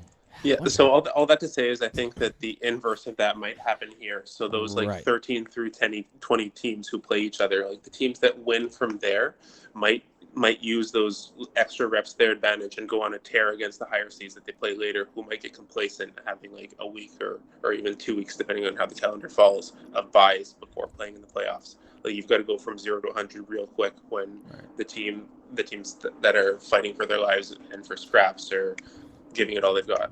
Yeah, I still tend to think the bye is worth it because you save yourself from getting eliminated because everyone's great. So yeah, if a you bye can is save, it's a non-zero chance you're not going to get eliminated. Like you're not going to get eliminated. Exactly. Yes. Fun question time. Are you a pool party person or a beach party person? Pool party. Okay, awesome. About barbecue going on, or of course. Yeah, I mean, for sure. Whether I'm cooking or not, I will absolutely take. I mean, also there's fewer people. You get to choose the people around you at a pool party. Yep. True. Yep. Good call. Let's zero in on 2 teams here, GM, as you alluded to. Dirty Birds and Besset de Sepot. Dirty Birds, they faced off against each other. Besset, one of the stronger teams with one of the stronger quarterbacks in the division, yet they could not hold on to a 2-score lead against Dirty Birds. Dirty Birds are one of those teams that have so much talent, and giving them an inch, they'll take the entire field. So what do you think about Besset's chances in the playoffs? What do you think about Dirty Birds? How do you see them going maybe in polar opposites or as they head into the playoffs, or what do you think?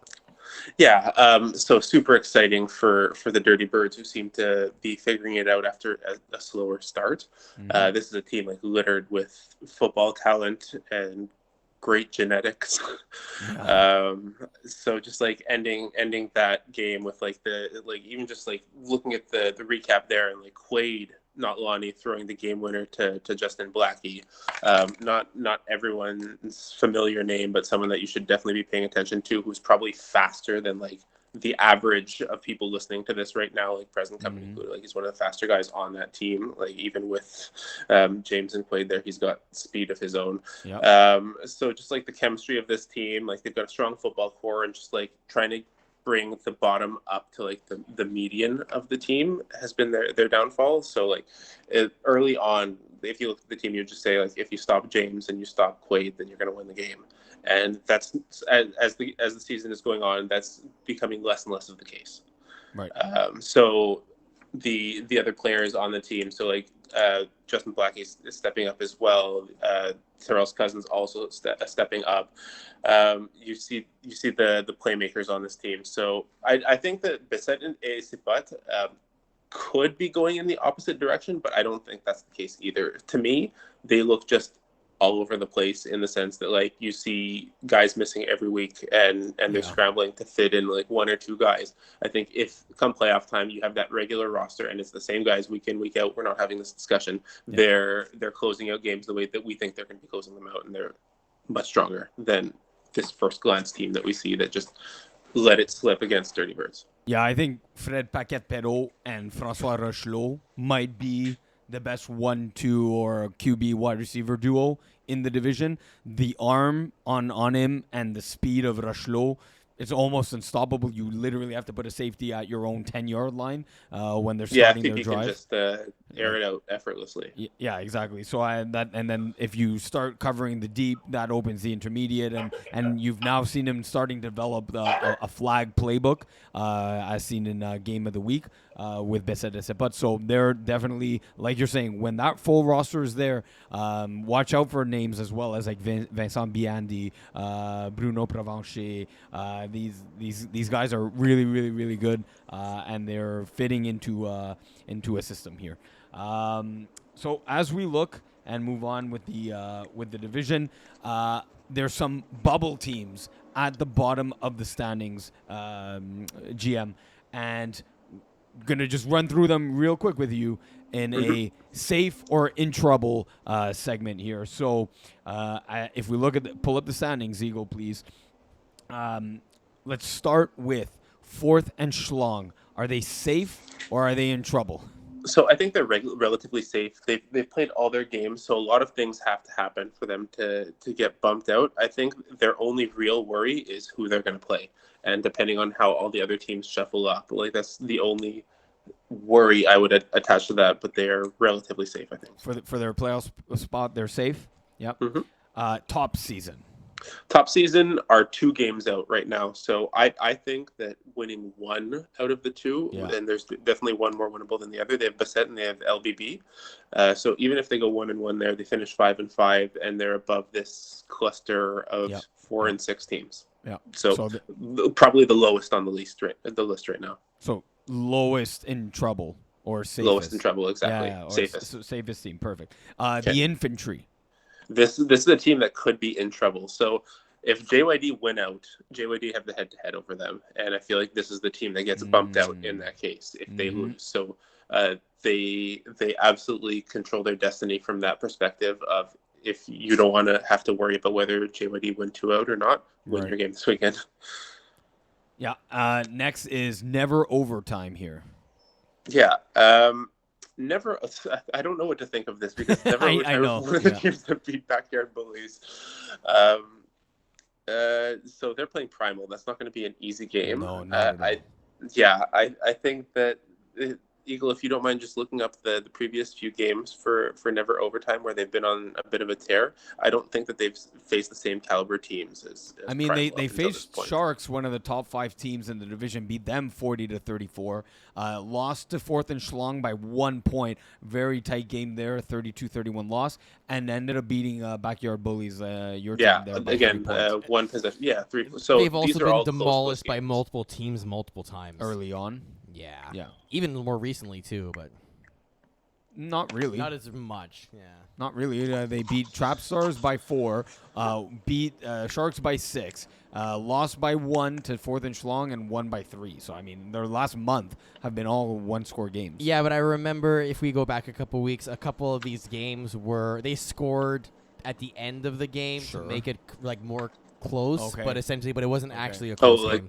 Garbage time. I think it was a little bit of that. Yeah, perhaps. Okay. Still, they ended their. It's not bad. They're ending their season right now, like 4-1, I believe. So, yeah, they've definitely made a run in like week 7 and 8 to get back into the standings. So safe or in trouble? I think they're in trouble for PA. Yeah, highest concern for me. I think probably the closest to in trouble. Okay, and then we have 2 more teams. We have JYD. I mean, that's up to them. This isn't a safe or in trouble. They are the ones who control the destinies of most of everyone else. They have to beat Air Force 1.2 and Dirty Birds. That's tough. Maybe. Depending on how much rush pressure that they can get on Lonnie Johnson to get him to get the ball out quickly and reduce the damage that can be done downfield, and then just like controlling the pace of the game and not making mistakes on offense. Jordan Rossi is going to have to play very, very close attention and protect the ball. And I think protect the ball is key. So, slight deviation question. So, on a scale of 1 to 10, what are their chances of making the playoffs? Their chances are pretty high, actually. I would give them a 6, if not a 7. Like, okay. This is in your hands right now. It all comes down to if they have their rosters, if everyone is there. Yeah. There's no reason they shouldn't. I think that it will probably come down to that Dirty Birds game. Like, we'll have a better indication. Like if it's not close, like if they lose to Air Force One, they're not making playoffs because I don't think that they'll be. If they can't beat Air Force One, they can't beat Dirty Birds. Right. Or agreed. If they do, it might not even be enough. Right. And then Trap Stars got a huge win over Green Munch, eliminating Green Munch from the playoffs. Putting Trap Stars now in the 19th seed. What are their chances, or are they safe or in trouble? They're decently safe. They not only need both wins from Junkyard Dogs, but Never Overtime also have to if they lose, win for them. Yeah, exactly. Right, have to win for them to be knocked out. To get knocked out, yeah. So what are their chances on a scale of 1 to 10, real quick? 1 or 2. So like I think that not just of being knocked out. Sorry. So what are their chances of making? Their chance of making are 9 or 8. Then 80 or 90%. Yeah. Like I mean, I don't think that the Stars will line up for both a Never Overtime win against Primal and 2 Junkyard Dog wins. Like that's not odds I would take. Right. And then, Jim, we've been asking this question just for the viewers out there to get to know all of our guests. You've been guest 4 of 4 here.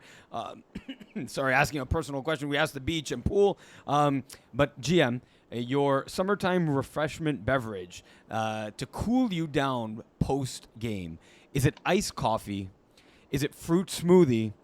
A slightly frozen Gatorade of your choice that's like a slushy-like but still liquid, or a nice cold beer? It's if we're outdoors, yes, it's gonna be a beer. Otherwise, an iced coffee sounds phenomenal. Is second as well. Yeah. It's more for legality purposes. Yeah. Why can't it be both? Why can't they be both? Yeah, there's a lot of beers that are now coffee. No, I mean like I will have one of each. No, I know I know that's what you meant, but I'm going with like the coffee stout beer. Would you have a coffee stout beer outdoors? I don't think that is the opposite of refreshing. That's taking 2 good things that are uniquely good on their own and trying to combine them together, and that does not get you the refreshment that you want. In fact, it does the opposite. I would tend to agree with that. That's more of a winter beer. This question was purely a summertime refreshment beverage to cool you down. Yeah. GM, thank you very much for joining the show. I apologize for the tardiness. The Mexican standoff with Jose was the contributing factor there. Thank you again, GM, and I wish you a good night. Likewise. Take care, guys. Thank you. All right. Thanks. Peace. Bye. And if you would like to have your time on this show, feel free to reach out to us. We are wonderful people. We would like us. Shut up. It's going away. We are wonderful people. We'd like to talk with you. You love talking flag football. Why the hell do you think we come out here, talk 2 hours, 3 hours every week? We obviously love talking flag, so reach out to us. If you're watching this video right now, you, the listener, the viewer, pause this video right now. Send me a message. Well, if they paused it, they wouldn't have heard this. Then they wouldn't have heard this. But, so don't pause the video just yet. Listen. Too late. It's been done. Game over, man. No, pay full attention. And when you're done when I'm done speaking this segment, then reach out to me on my socials. My socials right there. It's right underneath my name. And your socials could be right here next to the silhouette of your face. Exactly. Hopefully no question mark on it. And just reach out. We're cool people. We just want to talk flag. If you have something to say about your team, about anything flag related, we definitely want you on the show. The Fall Cup is going to be somewhat like the show. But hopefully we can have some people in studio. So if you want to be that person, reach out to me. And I do have something else to say. Oh, yes. What's up? Games of the week! Hey, there we go. Let's go through this. Although, let me remove the other thing that's here and replace it with a person. All right. We're going to go through these. Yeah. Iggy, it's just you. It's just I'm me. not picking games, so you can go through these. Just me. Division A, we have KGP, #NR. Give me KGP to make it in, baby. And bless up the Jamesons. I just think Jamesons are too strong. I'm sorry, bless up. I think you missed the playoffs, but Jamesons. All right, Co-Ed Division 2, Les Marchands de Vitesse, Plenty of Fish. Me, POF. And Easy Fun, Block Party. Give me Easy Fun for that one. All right, Co-Ed Division 3, Free Agents, Dream Killers. Free agents win, give themselves a chance to make the playoffs. Drink Team, Tigres. Drink team. And we love big TDs, Les Strumpf. I'll go Big TDs. Fast Not Furious 3, Kamikaze. Let's go FNF 3. And 1 and Niners, Michael Scott's Tots. Let's go 1 and Niners, go 9 and 1. All right, Women's Division 1 and 2, Wolfpack Sub-Zero. Let's go Sub-Zero. Blue Thunder, BIT. Let's go Bit. After the loss, they come back. Let's go Bit. Supernova, X and X. X and X have been on a tear here, but I gotta go Supernova by 1. And The Rock, touchdown for what? Give me The Rock. After not having a lineup, they suffered a 1-point loss. Give me The Rock. All right, Division D, Save the Turf Tills, Le Renard Vif. I will go Renard Vif with this one. DNE, Big Dracos. I'll go Big Dracos. Balls Deep, The Root Sacks. That should be a good matchup, and I'll take the Root Sacks by 1 point. Dilf Gang, Longhorns. I'll go Dilf Gang. Glory Boys, X-Men. I'll go X-Men. Red Dragons, Blitz Sisters. I'll go Red Dragons. Blues, Studs Are Us. I will go Studs Are Us. Born in the 80s, The Penetrators. I'll go. This is like we said with Willpower, it should be a very good game. Oh man, tie game, 26-26. Shame. Flagtastic, Big Fat Bats. I'll go Big Fat Bats. All right, Division E, Les Habitations BR, Texas Wales. I'll go Texas Wales. Bend Don't Break, Minkia FT. I'll go Minkia by 3 points. Bloodline, Houday. Houday. Show Me Them TDs, cover 3 inches long. Show me them TDs. Prime Time, Only Flags. I'll go Prime Time. And Pasta Arabiat Satrial. The Battle of Italians here. I'll go Satrial, actually. I'll go Satrial, that one. All right, Division B, Mangoose, Run It Once. I like Mangoose putting up more points by 1. And Beer Belly Brigade, B-Raves. I'll go B-Raves. Lastly, Division C, Top Season, Les Bleus I'll Branleurs. go Top Season. Bessette et ses potes, Kiss My I In-Laws. can't pick it. So no picks. Dirty Birds, Junkyard Dogs. I'll go. Yeah, that was just what we talked about with GM here. Good game. Give me Dirty Birds by 2. And last game, we're going to pick Game Changers, The Infantry. The final one of the regular season. Is it by time-wise? Well, yeah. it'll Probably, be- actually, yeah. Yeah, this is the Sunday, last. yeah, 10 o'clock. The last one. And the last one of the division of the night and everything. Give me Game Changers for that one after not having played for a month. All What's right. happening with the music? We actually finished the whole yeah. picks on a single play of the track, which is quite fantastic. It's cool. Yeah. Which makes sense because half the One. picks aren't in. But I talked a bit. A little bit, but it was good.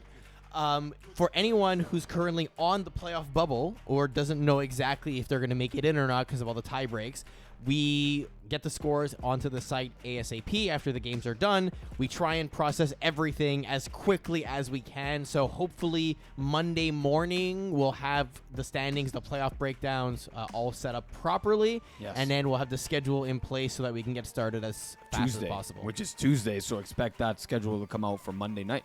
Yep. Yeah. There are also quickly your Nike shorts with pockets no longer have pockets, so I will get those out to you. Eagle, God damn, we did it. We had a lot of guests on the show. Thanks to Marvin. Thanks to Will Power. Thanks to Brent Bodkin, the shirtless Brent Bodkin, and GM Kolethras, of course. Eagle, thank you. And I love it. And Iggy, thank me. Hey, good job. The road will be